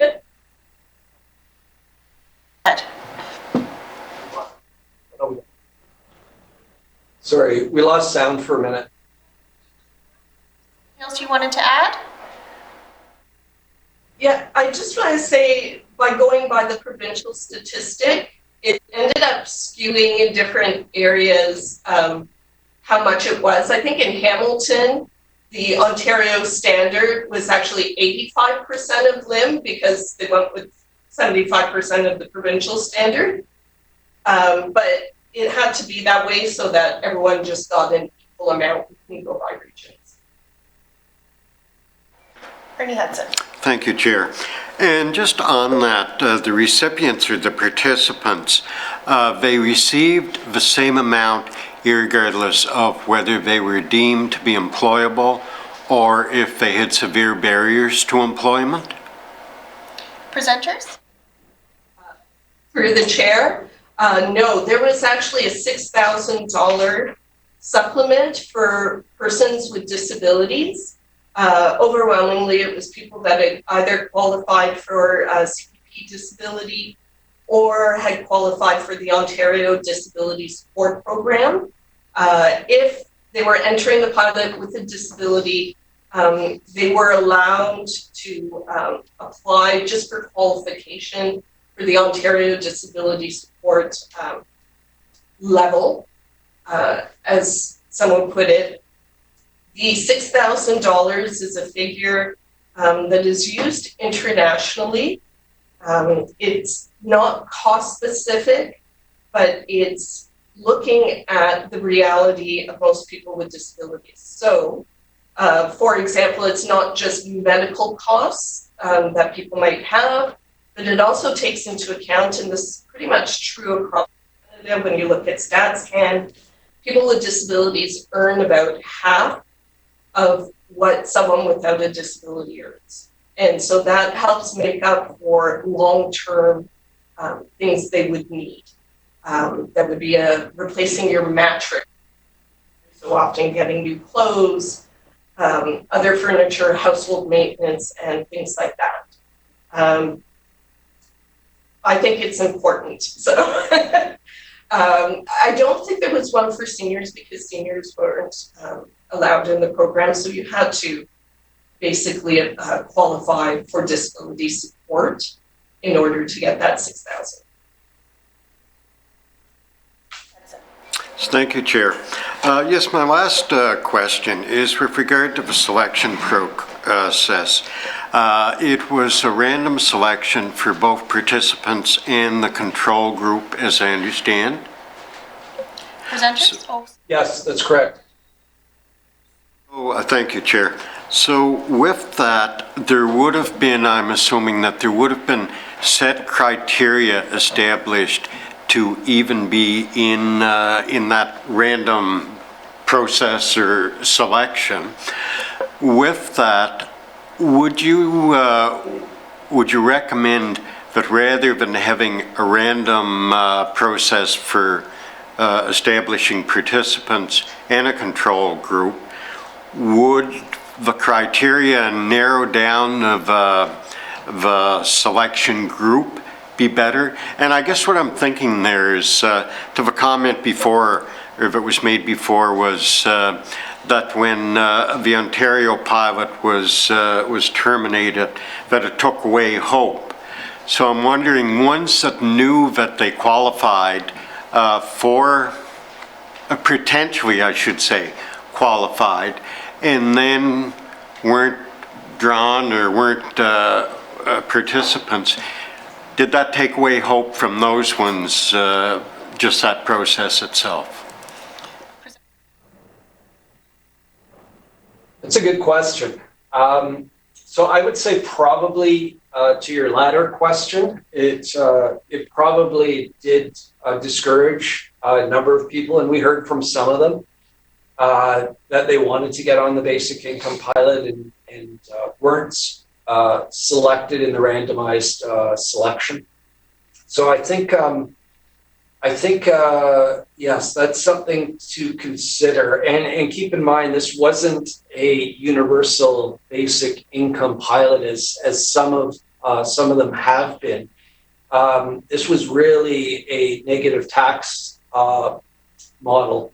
And so you had to earn as an individual. I don't have the exact numbers in front of me. I think it was 34,000 or less. And then there was a sliding scale. So if you were working, and as you've heard, many of them were, 50 cents on the dollar would be deducted. So I think for our benefit, what we would argue is that we've seen the rollout of the basic income pilot. We've seen just how successful it was. We would probably go so far as to argue that we don't need any more pilots. We think it's successful enough, and what we've seen in the experiments here in Ontario, the previous one in Manitoba in the 1970s, and a number of the other pilots that are running across the world, That's proven. This could potentially be rolled out as a program. But I understand political constraints as well, and the need to do due diligence, I suppose. But I think if we were given a magic wand and told to develop policy, I think, possibly speaking for all three of us, we would say basic income works, just go with it. Ernie, did you have any further questions? Just a wrap-up comment, Chair. Certainly want to thank the group for joining us this afternoon, and I think it's been a fantastic discussion that we've had here, so thank you, Chair. Steve Howard. Thank you, Chair. Thank you, Chair. So there's a huge stat showing that the overall state of mental health of individuals was greatly enhanced. Overlapping the two stats of less stress and anxiety and less depression, I'd venture to guess that close to 100% of respondents had some form of negative mental health symptoms alleviated. Is there any way to quantify the financial and logistical burden that was removed from the health system as a result of that? Present. That's a good question. From the actual, yeah.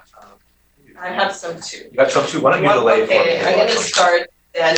So in the intake survey, there were questions around current health. So I'm going to get specific. In my intro, I tried to move as quickly as possible. So 56% had physical needs that were not being met. So it could be anything from a splint that they needed, back support, something physical.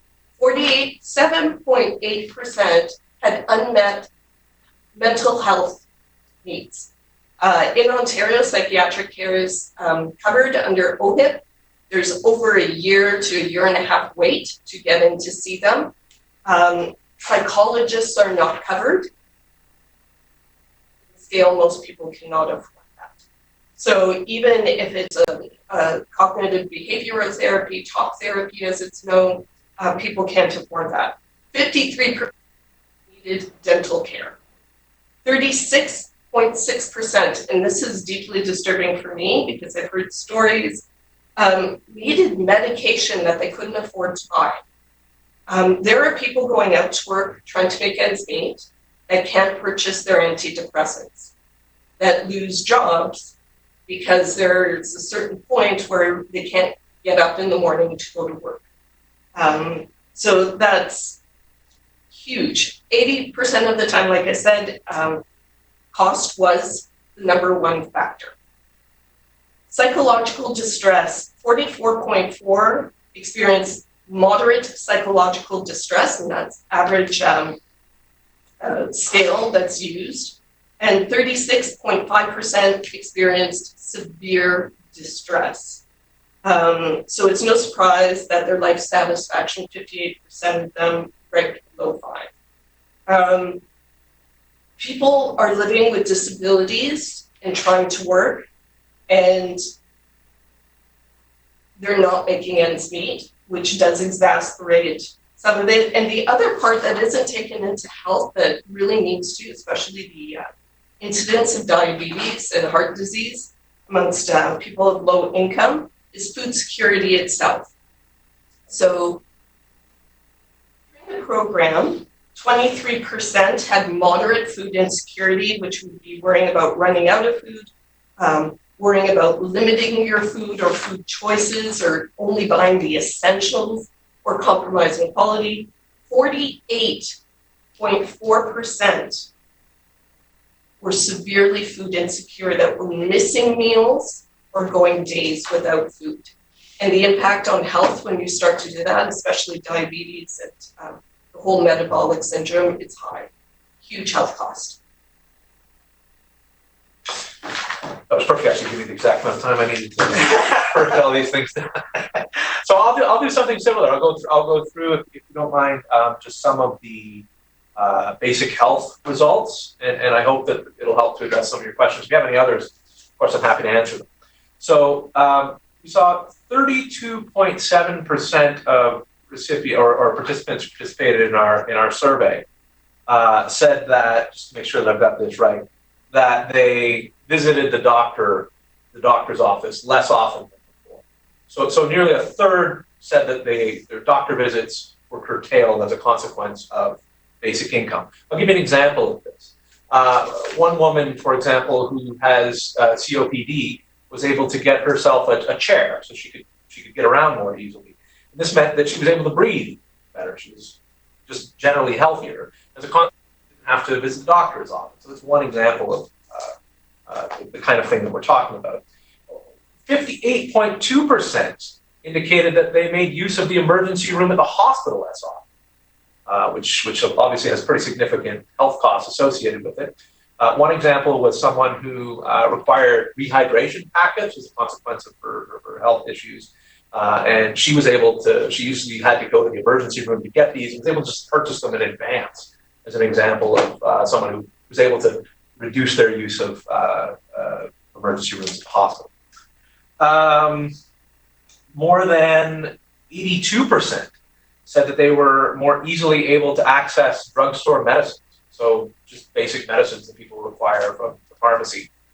One example that we were given was a woman who said she used to just give her young daughter Advil for everything, but was able to afford the actual medicines that her daughter required on basic income. Dental, 74.1% said that they found it they were more easily able to access dental care. So very significant. For a lot of people, this meant the first time that they had dental care in years. For psychotherapy, which is an issue which of course is of course associated with mental health, but as private access to counseling is not something that is readily available in Ontario. Some people, particularly people who weren't able to find the care they needed through the public sector, they were able to access private care. About 50% of people said they found it more easy to do that as a consequence. It's pretty significant. Nearly three quarters, if we want to talk about preventative healthcare, said that they were more physically active. Okay, so they're simply more physically active as a consequence of, as part of their experience being on basic income. And again, to deal with the stress and anxiety, but also I think this is intimately related with issues of self-confidence, more than 80% said they felt more self on the pilot, and this, of course, with people's self-perceptions and how they feel about themselves relative to society. And just to build on the food security issue, I won't go over all of the food security questions that we asked, but generally speaking, when it came to issues like nutrition and diet, we saw about an 85% to 90% improvement for people. People generally said that they were more readily able to access nutritious food. So very significant improvement in food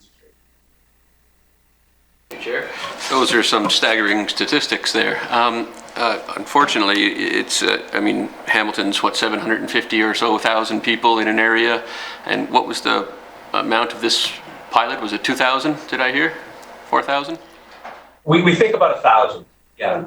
So a very small percentage. So I would love to see, maybe you have some sort of information like this, but is there any reports from emergency rooms themselves or the systems themselves saying that they noticed a bump, or the opposite of a bump, a depression in the amount of people accessing those services and the like? It would probably require a higher saturation area around these institutions, but... Question, perhaps in the Lindsay saturation site, I don't know if they saw anything there, because they might be able to track that more easily in that site. I'll now hand that over to the presenters. Yeah, that's our understanding. Because Hamilton is so large, we couldn't really see an immediate change in some of those service usage. But in Lindsay, which is much smaller, anecdotally, I think they did see a significant improvement in people's lives, less use of the food banks, again, less use of emergency rooms and doctors' offices, that sort of thing. But we could try to get some of those, information for the committee. Really wonderful if you could. Laura, did you have something to add? And it should be, whatever we can get from Lindsay should be significant. As a saturation site, 20% population was actually on basic income. So they would have noticed it far more than we could have in Hamilton, 1,000 people. Further questions, Steve? All right, did anybody else have any other questions? All right, well, I thank you so much. This has been incredibly informative. I really look forward to reading the complete report based on the survey that was conducted. I'm sure that, we got a lot of stats there, as Steve had just said, some of them quite staggering, and you can hear how the impacts were very wide-reaching for those who were involved in the pilot. So thank you again so much for sharing your expertise, and particularly I want to thank Laura for sharing her lived experience with the pilot as well. So if we have no further questions, we'll sign off with our presenters and take a short break and then come back for the rest of our agenda. All right.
So we're returning now to the rest of our agenda. So we're now moving to the section on correspondence. So we have received further letters of acknowledgement and support for the committee's work.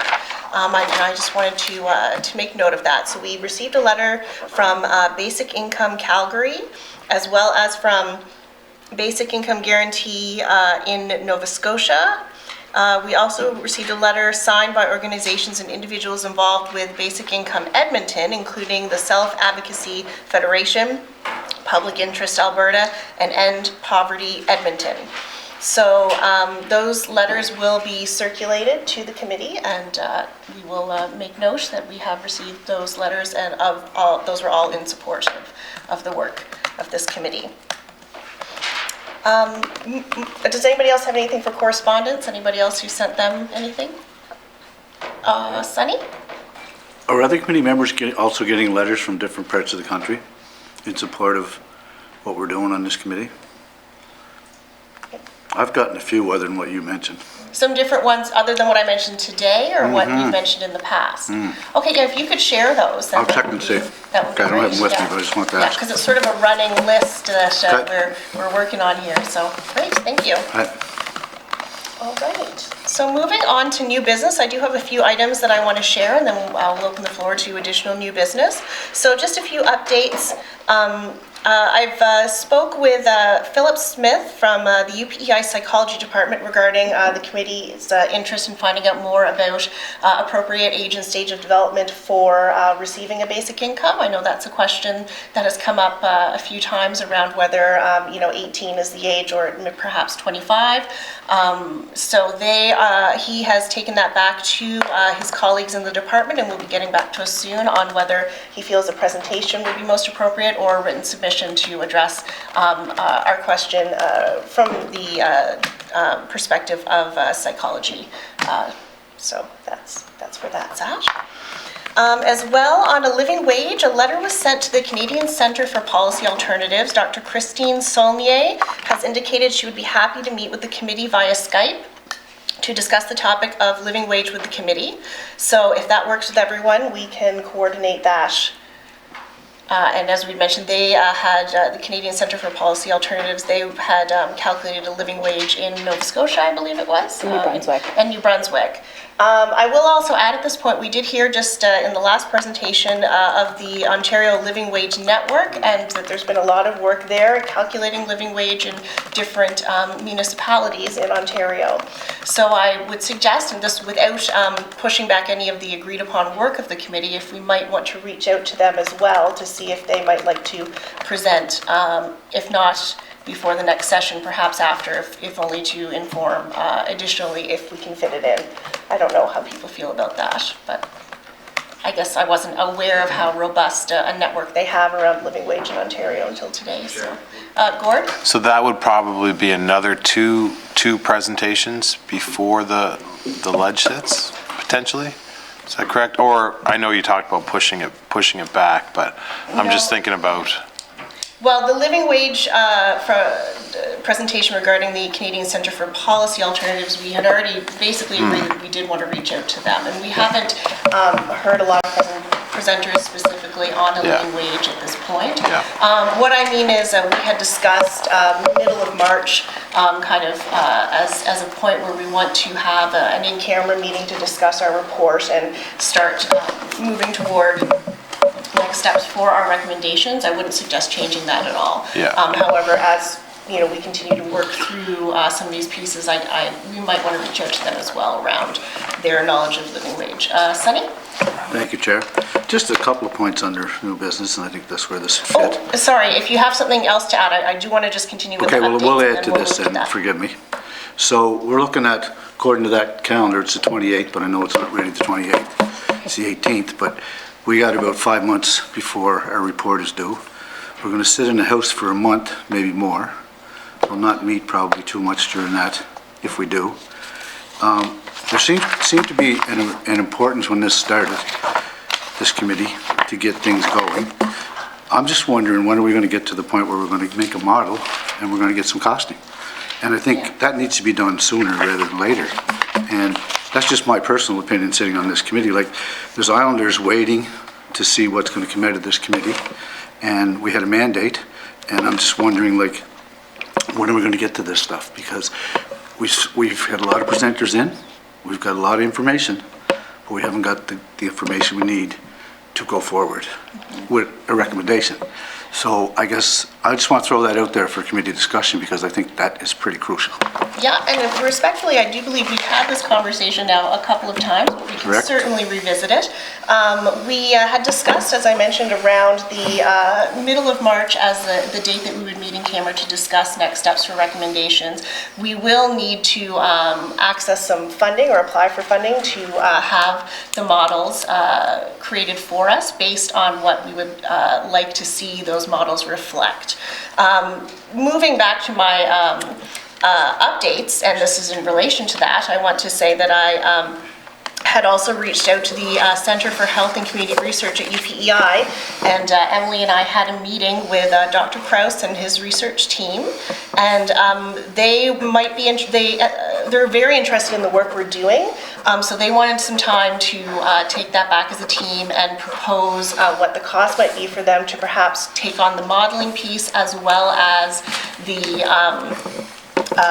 piece around community consultations that, again, we had discussed as a committee as something that we felt was a very important step in this process.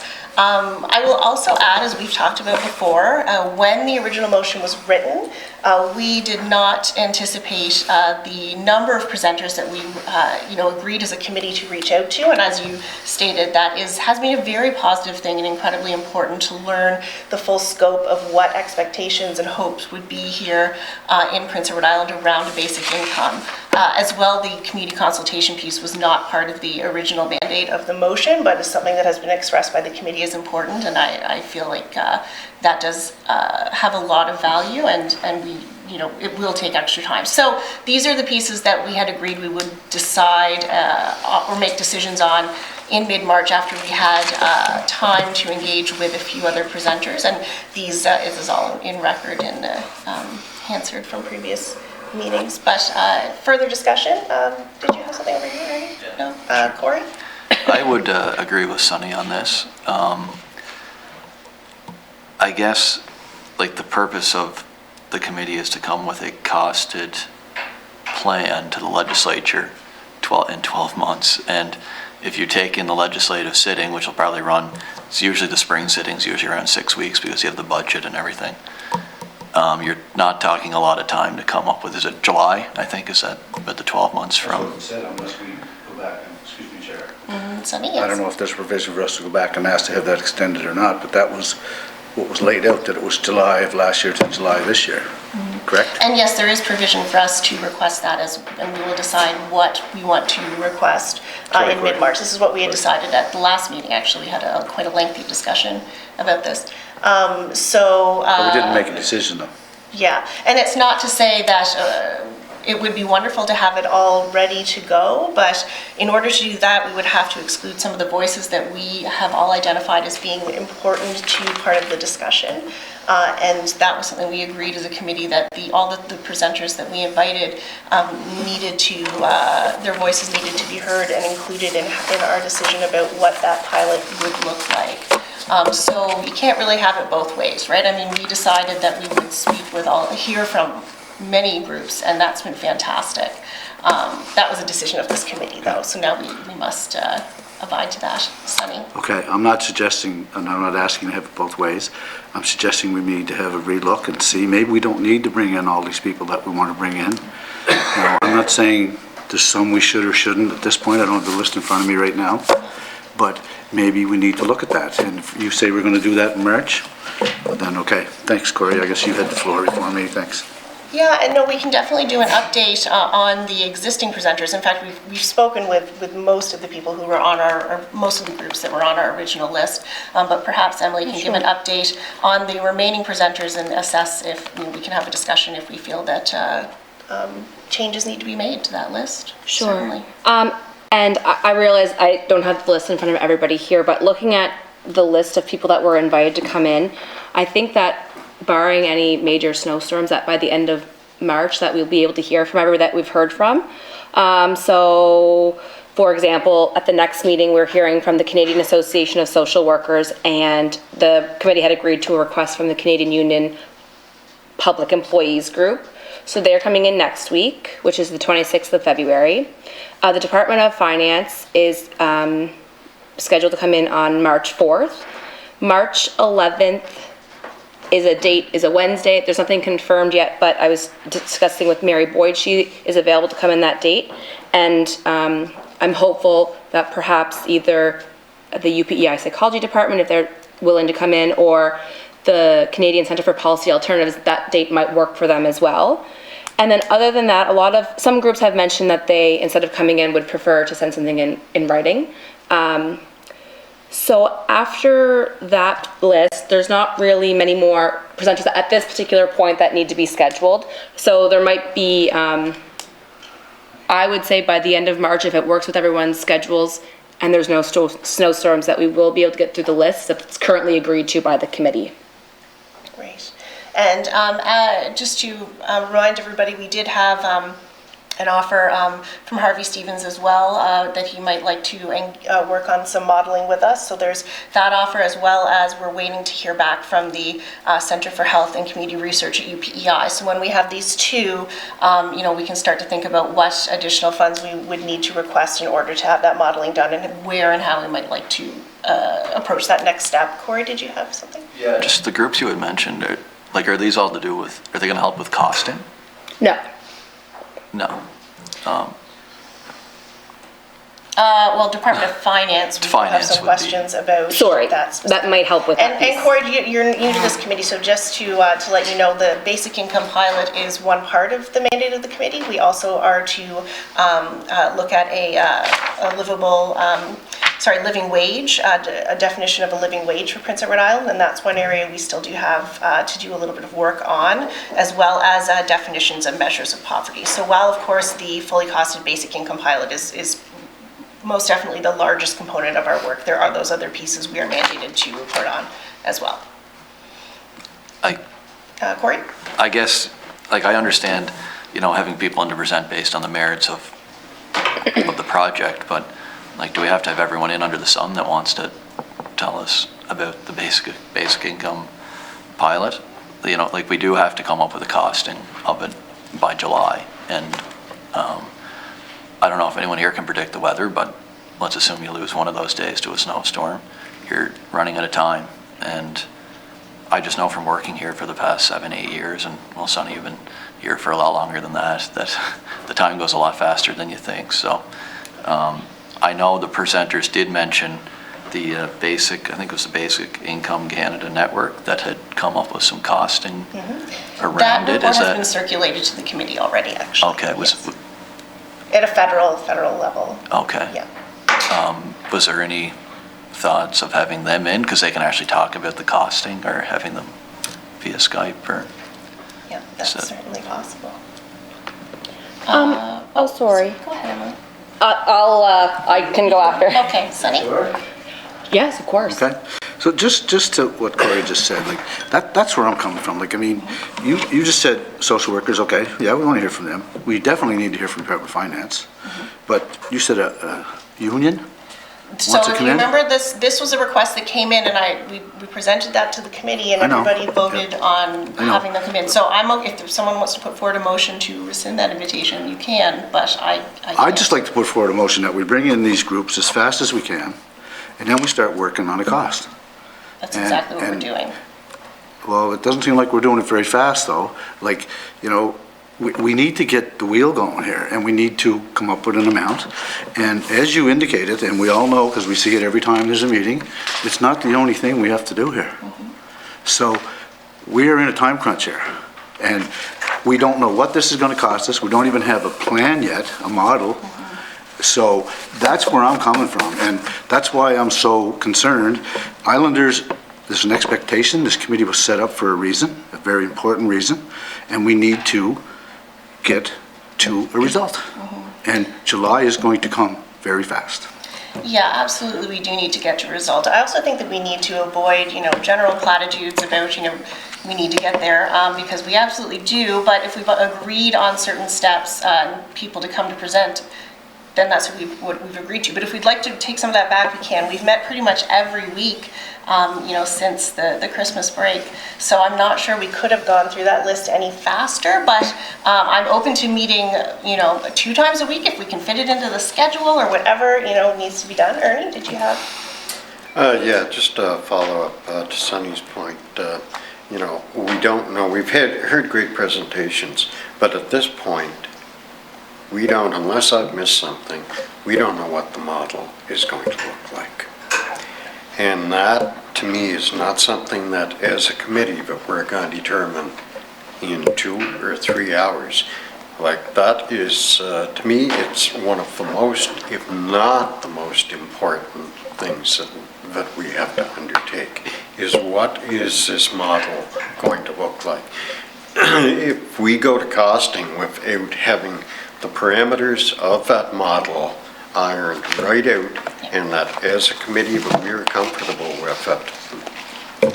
And so that was the part we have a agreed challenge. to March 18th as being the date when we would narrow down those parameters so that we can move forward with the costing, because you're right, that work has to be done. So March 18th, then we also have the 25th. If additional time is needed, we can extend into, is that? Yeah. Into that meeting as well. So in that time, it would be the work of this committee to go back and review, all of the presentations that we've had so far to determine, what the parameters are for, that we would like to establish around costing. And we could cost a couple of different models if we like, perhaps, but these are the things that we do need to figure out. However, there's no magic wand to do that. We have to actually sit down and do the work, and we've scheduled to do that March 18th. So unless we would like to cancel presenters and do that sooner. However, I do feel that there is a significant value in the presenters that we have left, particularly, Department of Finance around costing. I have questions. I'm sure you do too. So I feel like, these are the timelines we agreed to as a committee, and if we should stick with those. However, if someone would like to put forward a motion to change the work plan, that is certainly possible. Gord. I would just say let's meet on Fridays. Let's put in a couple extra Fridays and have those ready to go. We have too much work ahead of us, and we've got to get going here. So maybe there's a way that we can do both, or split up that time, or split up presenters. So that's what I would suggest. And then the other thing would be is that we as a committee, we might need an independent source of help that structures programs. We're trying to do something in a 3-hour time frame that we're not really experts on. We want to make sure we get this right, and if we get to a point where that comes, I want to make sure that there's an expert in the room that has done facilitation and program planning, and make sure we get this right. So that's what I'd suggest. Okay, Thanks. so we have the suggestion to meet on Fridays as well, if possible. Emily, is that possible in terms of the committee schedule? Definitely. Friday afternoon? Before Oh, yes, decision Ernie? is Yes. made on that, Chair. My preference would be, if we're meeting on Wednesdays, and I'll just throw this out for a discussion, but if we're meeting on Wednesdays, to have the meeting 1:30 to 4 or whatever, break for an hour and a half, and then come back and reconvene for a couple of hours. It would be my strong preference rather than another.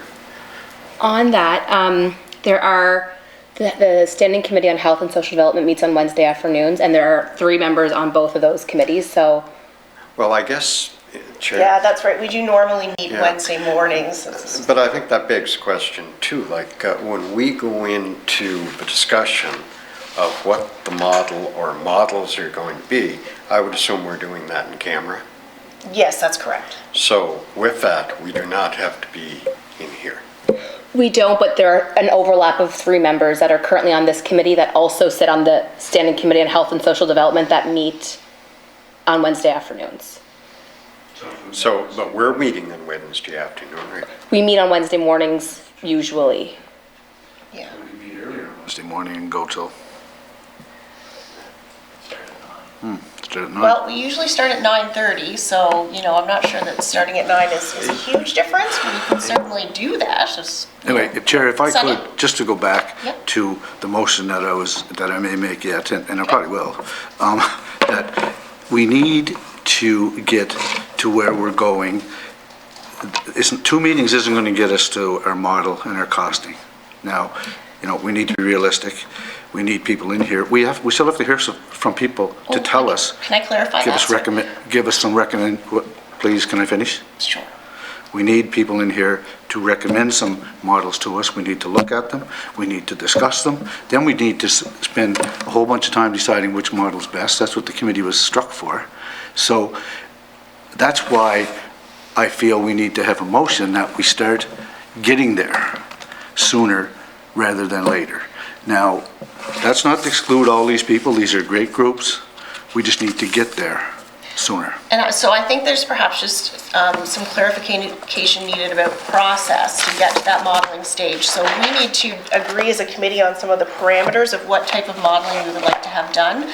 As mentioned, we do have an offer from Harvey Stevens, as well as possibly from the Center for Community Health, for Health and Community Research, to engage in the modeling work, but they can't produce those models until they have some parameters from us. And now those parameters are the pieces that we need to decide as a committee based on the work that we've done so far. That's what all of this work has been for, to establish what type of pilot we would like to see for Prince Edward Island. Now, we may have a few different ideas that we might like to model out, and what we have talked about as a committee is, after those models have been created based on the parameters we decide that we will be discussing on March 18th, that we would like to then go for a community consultation.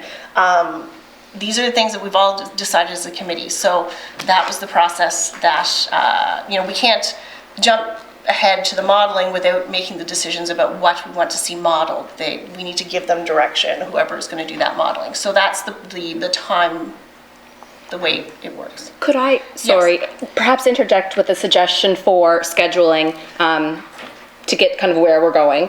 At one of our meetings, we had discussed hoping to hear from everybody by March 11th is the Wednesday of the week, but March 13th, so that anybody that's submitting written submissions or presenters, I can really kind of work with the presenters and try to get everybody in by that date. There might be a few long meetings. On that, for the next week, the 18th, of where the committee had talked about meeting in camera, I will mention that is March break week, and I don't know if there'll be many committee meetings that particular week, so that particular Wednesday might work to do an all-day meeting where we would meet in the morning, break for lunch, and then could come back in the afternoon. I mention that because I know the committee, from the discussion, seems like we want to have a good solid chunk of time where we would be able to work on that particular piece. So I offer that for a suggestion as an option for a longer meeting, whereas most other Wednesdays there are meetings in the afternoon with health and social development, because I know they have a heavy workload as well. Thank you for that, Emily. Yes, Sunny. Chair, I just want some clarity to what you just said. Sure. So, I've been on this committee for quite some time, and we do not have our own plan yet. We don't have a model. Do you have a model in mind? I believe I just articulated the process that we are engaging in to get to the model. You had said that we have to give them a model. Well, we have to hear from them. Sorry, we give them parameters that they then base the model off of. So what type of what are our research questions? What are the things that we would like to see modeled out? And now that will be based on all of our presentations. So part of that discussion will involve compiling all of the things that we have heard so far, and then we will have make some decisions about what models we would like to have created, so that we can then decide from there. Chair, if I may, I'd like to make a motion that we bring some groups in here to explain some of these models to us. We have another meeting and discuss some of the models, and another meeting to discuss some of the models, and then we put this out for cost. I'd like to make that into a motion.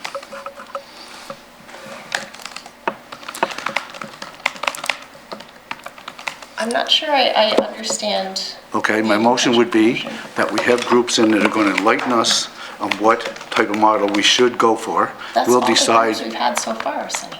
That's what we've been talking about, different types. I know, but we haven't sat down and said, okay, this is the model, maybe you should go. And we say, well, what about this, and what about that, and what about this? Have we done that yet? That's a discussion we're going to have on March 18th, based on everything that we've heard so far. Okay. What are the parameters? Okay. What would we like to see in a basic income pilot? And then we're going to have it modeled. That needs to go out. Okay. So it seems like we're having a war of words here. Like, all I'm trying to say is what you're saying, but I'm making a motion that we do that, and then we get some costing done. Okay. some costing so we can go forward and see what this is going to cost. That is what the modeling is. It involves costing as well. That's part of the whole thing. So the same people that are going to explain the modeling to us are going to give us the costing of it? What do you mean by explain the modeling? Well, you mentioned the UPEI group, and you mentioned... Yeah, Harvey Stevens. So are they going to give us a cost? We will give them parameters around what we would like to see in a basic income pilot, and they will come back with some models of what the costing would be around that, those different, perhaps a few different models, and we can decide from there based on the costing that will be done through that process. And we will need some support to do that for sure, but we can't just say, give us a model, because we could have done that from the start. That's not how this works. We are tasked with this committee to make some decisions about what is the fit for a basic income pilot in Prince Edward Island. What do we want to see? What are our research questions? What are we even trying to answer in a pilot? These are the things that we need to give that information to the researchers that are going to work with us to create the fully costed pilot. And that's what the model is. It would be costed, it would be different costed models, and we can make decisions from there. I agree. Okay, I'm just saying, let's do it that's what we're doing. soon. Okay. Ernie? Just for clarification then, Chair, once we finish receiving presentation submissions, then basically it's a two-step process after that, correct? First is establishing the parameters of the model or models. And we have to have somebody work with us, and to Gord's point, to facilitate that discussion, in my opinion. So once we have the models and the parameters of that, whoever is going to be putting that together, whether it's a group from UPEI, a faculty, or what have you, they will bring back the model. We, as a committee, will decide, okay, they bring us back 4 potential models. I'm just throwing this out. 4 potential models, and we pick 2 of them to have them costed. And then we have them costed. I just want to make sure. No. So the costing would be part of the modeling process. So when we had Harvey Stevens in, he had Why would we given do us... that, Chair? I'm sorry. Okay, I don't understand. I don't understand why we would have 4 or 5 potential models costed when we don't even know the best model that may be presented back to us. Well, we've heard examples from many presenters, particularly around negative income tax is one of the ones that I think we've heard time and time again, and that, but we can look at the Ontario model, but then we can, we may decide when we sit down together and have a discussion that, we do just want to cost one model based on what we've heard, but if you have specific presenters that you would like to have come in to present on something that we haven't heard from already, then that is perfectly fine. So who would you like to have come in to give more information? And we can definitely do that. Sunny. Chair, I don't want to bring any more presenters in than we've already have. Okay. What I'm trying to do, and I'm the same as Ernie, like, I don't understand how come we're not getting our message across. Like, to bring people in, talk about a model, and then get some pricing and make a decision. And that is going to take a few months. It's not going to be happening in a few meetings. And I don't know, like, we're on the same page here? I think we are. Like, so, Chair, like, why are you feeling that we're not doing this properly? Like, I can't, you're not addressing my reason. Okay. Do you understand where I'm coming from? I'm not sure. I'm definitely trying to understand where you're coming from. We had an agreed process, and the next stage in the process was to discuss, based on what we heard in all of our presentations, what type of models we would like to have costed, and that all happens at one stage, which would be getting additional support to cost those out. And there are only so many different ways that a basic income could be administered, and we've heard about several of them already throughout our presentations. So summarizing that material and then having that discussion on the 18th seems like the next step. But, you know, if someone wants to, perhaps just to clarify the motion then on what you would like to see as next steps, because for me, I feel like that does make sense, but Corey. So the two groups that were going to look at the costing, that was, could you just say that? We haven't, they are, Harvey Stevens is an expert in costing basic income, different models, so he has offered to do that work if we would like to engage him with it. We also discussed the possibility of engaging with the Center for Health and Community Research at UPEI to engage in this work, and they are coming back with whether or not they can do it and what the cost would be for them to do that. So that they'll be coming back to us soon. So we will have that information shortly. So those are the two groups that are going to develop the costing? If those are the two that are on the table as possible, Okay. So once we know from the center, we can decide which of the groups, or, I doubt we would want to engage both, but perhaps we would. And we will also need to request funding based on what funding is going to be required, and we need to get those details from them, which is what we're waiting to get as well. And we need to provide the parameters to them? That's correct, yes. Okay, so what type of costing we would like to see. So the committee needs to decide which parameters they're going to give one of these two? Yes, which we have scheduled for March 18th for our discussion. Okay, for the parameters. That's right. Okay. Well, is that possible in one meeting? Well, it would be great to extend the meeting beyond just the morning. If we could have an all-day meeting, we could certainly do that. We do have, of course, if you remember from our meeting before Christmas where we were in camera and to discuss our report, Emily did a wonderful summary of the presenters we had up until that point, what some of the highlighted themes that we heard were in terms of successful basic income pilot and what might work for Prince Edward Island, and what some of the outstanding questions we still had and differences of opinion that came up from presenters. So that will be the same process that we would engage in again. Is Emily very kindly we will work on that summary, and then once we've had, because we have had so many presenters in, we need to really take a look at what we have learned, and if at that point we decide that we still need more information, because it's hard to say. I mean, I appreciate that you want to hear more information about different models, but I'm not sure, I'm not hearing who you want to hear from and what questions you still have. Once we reflect on all the information we've already gathered, it's quite possible we might have more questions, but I'm hoping that will clarify some of the points in terms of what we would like to see in a basic income pilot, because we have done a lot of work on this. It's just, it's been over a long period of time now, so perhaps putting it together will help clarify some of those questions. Gord? Yeah, no, just Harvey Stevens needs a number, needs the end number, how much we can spend as a province. He's not going to get that from the province. So that's in order for him to do his work. And this is why I made a suggestion almost 2 months ago to send this to APAC. And I put a motion on the floor, and we kind of went back and forth on it. But we need an independent body to look at this, or consulting help to get us where we need to get to. We're talking about a pretty large shift to the system as we know it. I think we need to get some outside independent opinion. So it's going to cost us some money in order for us to get there if we want to get this done right. So it's just those type of things that I think that we have to. I think we're starting to get a little bit more to the point where we're going at this. So.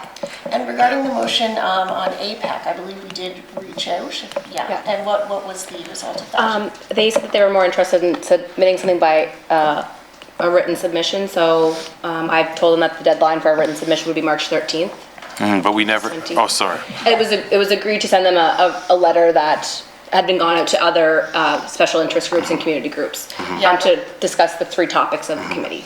And you're right, we didn't specifically write them to see if it's within their capacity to do the costing work. So that is something, I mean, as I said, we reached out to the Center for Health and Community Research, UPEI, and we know Harvey Stevens is a possibility. if someone would like to make a motion, we could reach out to APEC as well to see if that's within their capacity and interest to. I'll make a motion. Okay. If we can reach out to APEC to do an economic analysis of the basic income guarantee and how that relates to Prince Edward Island in a pilot format, and get us back the cost for that piece of work, how much they would charge us for that piece of work, and, you know. And that's essentially what we're waiting on from the others as well, so. Yeah. Do we need to second in committee? No. Right? Okay. Yeah. And anything else to add to the motion? Ernie? No, there's a motion on the floor, certainly, let's proceed. Okay. That's Sunny's motion. Correct. Yeah, I guess we had a motion first. Okay, we can take that back. We'll set boards aside for now. Okay, We'll go sorry, back to Gord, I Sunny's. apologize for that. So we did have Sunny's motion on the floor. So Sunny, could you just reiterate your motion again? No disrespect to the groups that want to come in, so I want to make that clear. Okay. We need to come to a consensus Just the motion. of having certain people in here to tell us what kind of models we can go with. Then we need to sit down and decide what we're going to go with, and then get it cost. Now, we're talking about people that are people that are working, the working poor. Are they going to be part of this? Like, there's a whole lot of things we have to deal with after we hear from these people. So my motion is, we have these groups in, whoever, if it's the UPEI and what's the other gentleman? Harvey Stevenson. We did have Harvey Stevens. I thought we did too. So we're saying we're going to have him again. Is To that do correct? what? No, he's gonna. Well, didn't you say to talk about a model? But he did talk about a model. He taught. Well, why were you saying we're going to have him in then? We're not going to have him in. Well, you had him on the list, I wrote him. He also is a researcher who can do the costing for us. So you were talking costing then, not model? That is, I think, where we're Okay, miscommunicating exactly. here. Okay, then you So sure were. You modeling, sure coming were. up with a model Okay. for a pilot for Prince Edward Island will inherently involve costing as Mm-hmm. well. So that's the stage that we are approaching. So Harvey Stevens did come in and give us a presentation on what different models of basic income might be and what how he costs them out, and as well as a lot of other information around basic income. So now we have the possibility of engaging with Harvey Stevens to do that costing. We have the possibility of the Center for Health and Community Research, EPEI, we're just waiting from them, and a possible another motion for another group to engage to find out different capacities and costs to engage those groups to do that costing. But to do that, they need some parameters based on what we have learned so far. Okay, Chair, my motion will be that we bring in whomever it is to give us some ideas of what model we're looking at. Then we look at it and we decide what model we want, and then we ask for costing. And we do that as soon as possible.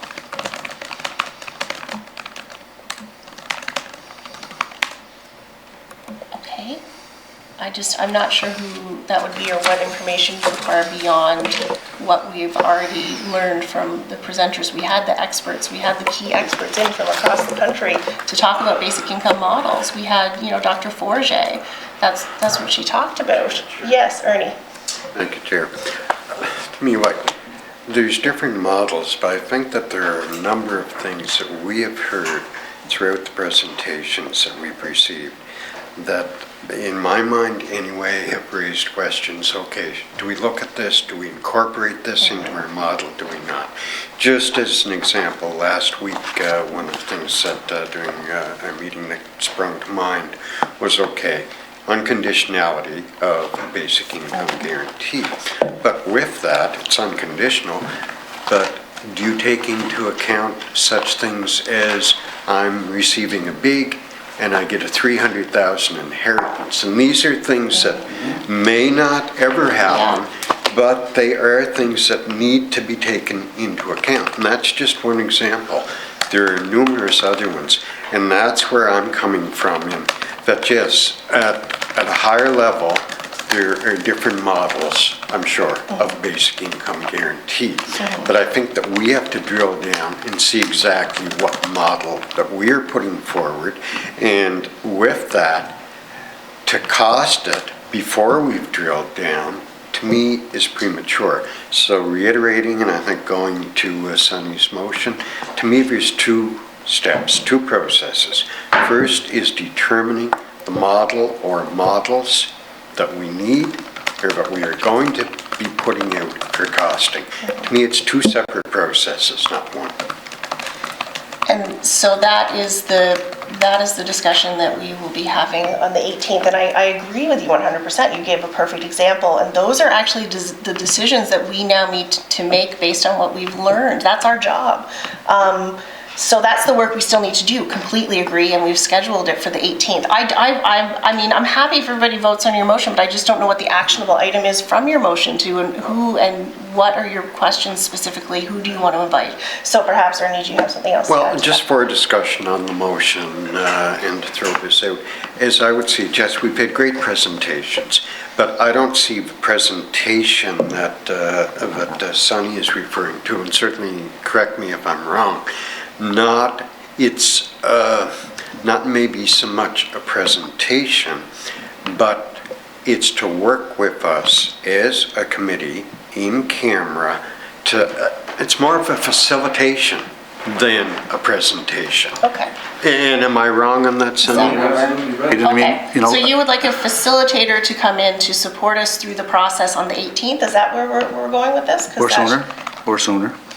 But my point is, like, to make a point, as Ernie did, the presenters today gave us some great statistics, but they said 69% of the people were working when they went on the program. Are we going to do that? What are we doing? We have so many things that we got to put together in this program. That's just one of them. There's hundreds of them that we got to look at. What are we going to leave out? What are we going to put in? The motion I'm trying to make is we get at it because we're running out of time.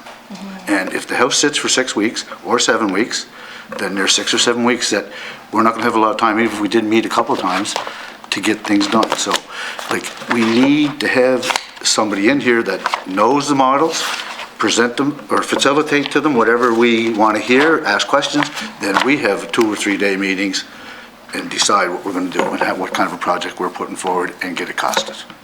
Okay, so we can explore the possibility of who external facilitator might be for the meeting on the 18th, if is someone who has expertise in basic income. I'm not sure who that person would be, particularly here in Prince Edward Island, I have to be honest. But if that is the will of the committee, we can certainly explore that and figure out, because we can't act on a motion that doesn't have a who to invite, right? So we can explore who that might be. And I'm totally open to the idea of an external facilitator helping us through that process if that is what the committee would like to see happen. Sunny. I think the 18th is too far away, that's a month. I think we need to have that in place before that, and I ask for suggestions for who we can bring in. I don't know who we should bring in. Is it UPEI or is it that gentleman that I mistook you as another presentation?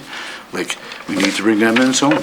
So we do have, Harvey Stevens has said that he could provide a list of details and options for the committee to consider, and we can certainly take that into account. We can ask for that list. Now, that being said, though, that doesn't take us off the hook of all of the work that we've already done with this committee, because that list will be informed by what we have heard from all of our presenters, right? So we still do have to go through that, and we could perhaps, that will inform, like, that's an external list, will be helpful, perhaps in facilitating the discussion, so we can certainly ask for that. Does that make sense? Sorry, I'm not sure. Yeah, we have to take into account what our other presenters told us. Yes. When we're putting this together. I mean, but I think we've heard, I hate to say this, we've heard enough. I don't think we've heard enough. I think it's time that we move on to the next step, which is what my motion is. And if you, So we can do that piece to reach out to Harvey Stevens to get the list. Can you just scroll down the exact wording, just so that I can? The motion? No, that's okay. No, this here. So a list of design details and options for the committee to consider. So if that will probably help with the facilitation of the discussion. We can't ask Harvey Stevens to come in and facilitate the discussion because he lives in Western Canada. But Gord? if we need a who, which I don't understand why we'd need a who in a motion, I would say we're going to the University of Prince Edward Island between they have facilitators there. They have doctors, professional economists. Let's reach out to them and ask them to facilitate the session. I would rather it be a made in Prince Edward Island solution, honestly, at this point, and then check, once we get through that, then we can go and work on it from there.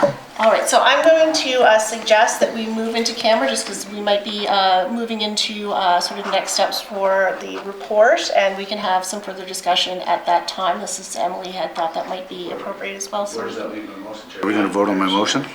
okay. I guess do you want? So the motion is to move things along more quickly. That's the motion? I'd rather you didn't put it that way. Okay. I have a Because Okay, that's go not ahead. exactly what I'm saying. So, sorry, I took some notes down. So, for the motion, it's that the committee bring in whomever it is to give us some ideas of models, and then we ask for costing at that point, and we do that as soon as possible. That was what I had taken down the last time the motion was repeated on the floor. And I would just, that if you wanted to add the facilitation piece, that's fine, but that would probably be an amendment, I guess, at that point. So that that we're realizing that piece moves into our discussions around, the next steps for our report, because that would be how are we developing the report. So we can move into camera and have that discussion now. Would everybody like to do that? And we'll come back to your motion, or do you want to vote on the motion right now? I'd like the motion worked on, because we could be presented with a model and we find out the costing and it's astronomical, so we got to go back to the model and say, we have to have a second look at this. So I need this motion, I would prefer this motion gets approval before we go into committee to hold or camera. I have a question about the motion. Can you describe in timelines exactly what you would envision then based on this motion, different from what we are engaging in? Not general, but specific? Well, I would like to see within a month that we have people in here, whoever it is, to give us some ideas of models, and we're talking about what kind of model we're going to go with, and then have it costed between now and the 18th.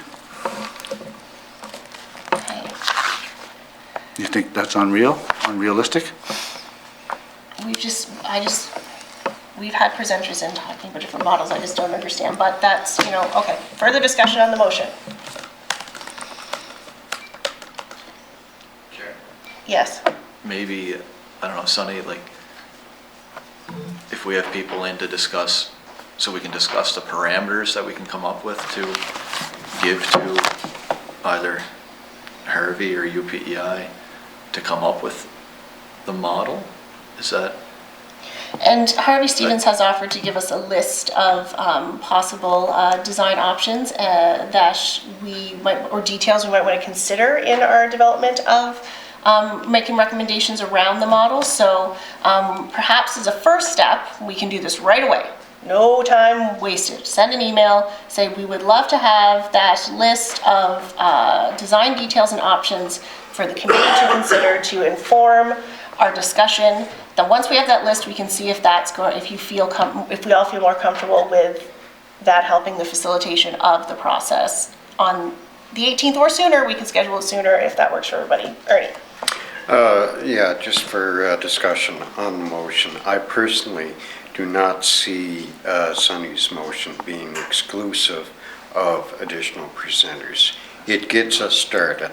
If we hear something that jumps out at us again from a subsequent presenter, that there's no reason that it can't be incorporated into our thought process, into the model or models that we're looking towards.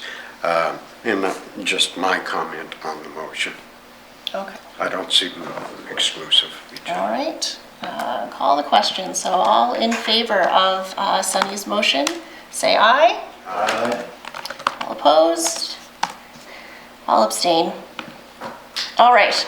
So we will look into who could come and present on different models of basic income. All right. Anybody else? Do we still need to go on camera? Okay. Yes, Ernie. Thank you, Chair. Just with regard to additional meetings, and hope nobody has eggs or anything here, but they're going to throw at me. But I'm wondering, would it be possible to have to meet on a Saturday? depending on what Saturday, but. Well, that would require the legislative staff to come in. I don't know if that's possible. Is this for an in-camera meeting to Yes. discuss, or for, Well, I think it's, public from what I'm taking, it'd be a follow-up to Sunny's motion to get that start or to have the start of a discussion on what parameters that we're looking at in a model or models. So we would like to have that discussion now before the presenter, whoever that is, to come in to talk about different, or do we want to wait till we sort out who's going to come in based on Sunny's motion to talk about different models, give us additional information on different models before we have this discussion? It depends. I mean, I can see where this committee's the bulk of our work is to come. Would you not agree? So if we have to meet on a Saturday morning and there's no other options, then I have no problem. And Gord just said on the way out, he has no problem, but he doesn't have a vote now, he's gone. I don't think the issue is about the extra meeting. It's just about the order now that we have this motion that is passed, that we are going to engage a new presenter to be determined to present on different models of basic income. So do we want to do that first, or do we want to have, just to answer this question first, and then we'll figure out if we're going to meet on Saturdays or what that's going to look like. But do we want to have that presentation first before we go into a discussion about, it sounds like that was what you were saying, that we needed that information before we could narrow down the parameters. Yep. Yeah? That was my understanding of what you were saying. So Okay. yeah. Can I just go back and ask you a question? Yeah. You're the chair, Yes. and you abstained from that vote. Sorry, maybe that was out of process. Do I not vote at all? I don't think you vote, so so that should be stricken from the record that you Perfect. abstained, because you don't have a vote, do you? my mistake. I apologize. It's okay, Yeah. just for clarity, that's all, thank you. Yeah. Okay, thanks. All right, so that being said, so we will look at this presenter. So we can't meet, so the next meeting is scheduled for February 26th at 9:30. That's next Wednesday. The meeting after that is scheduled for March 4th, which is a Wednesday at 9:30. so perhaps for this, because we've laid out presentations already for most of those dates, as Emily has mentioned, we will probably have to look at an alternate time for the presentation based on the motion. So perhaps we can do that over email to talk about alternate additional meeting times, whether it's a Saturday or a Friday or Monday, depending on what that's going to look like. Ernie. Thank you, Chair. Just as I look at my calendar here, I'll be honest, Fridays are pretty booked up for the next short time period, the next 3 weeks or thereabouts. And not that we would have to make it as a definite decision right now, but I'm wondering if we could put in Saturday, March 7th as a tentative, that we could just put a hold on our calendars at this point in time, if you look at your calendars, if it is open there now, and then at the next or the next meeting, make a final decision. All right, thank you, Ernie. So just to clarify, we'd be looking at meeting just the committee, or meeting with the presenter on the Saturday, the 7th? Oh, I think what we would have to do is see how things progress over the next couple of meetings. Bowl for Kids is on Saturday, the 7th. It's at 2 in Summerside. Bowl for Kids is on that date, the 7th.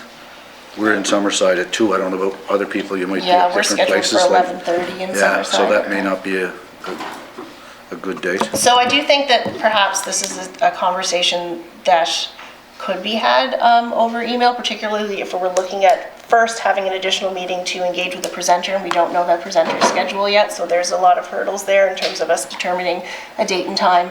Now we have to figure out who the presenter is, when they might be available, and go from there. So shall we have that? Is it all right for us to have that discussion over email, or perhaps at our next meeting to determine what? I would Email. suggest the next meeting, just Next it's a meeting week is from totally fine. tomorrow, so. We can come back with what information we've gathered on this point and go from there. All right. Any other new business? Okay, motion, oh, Emily, did you have anything else before I?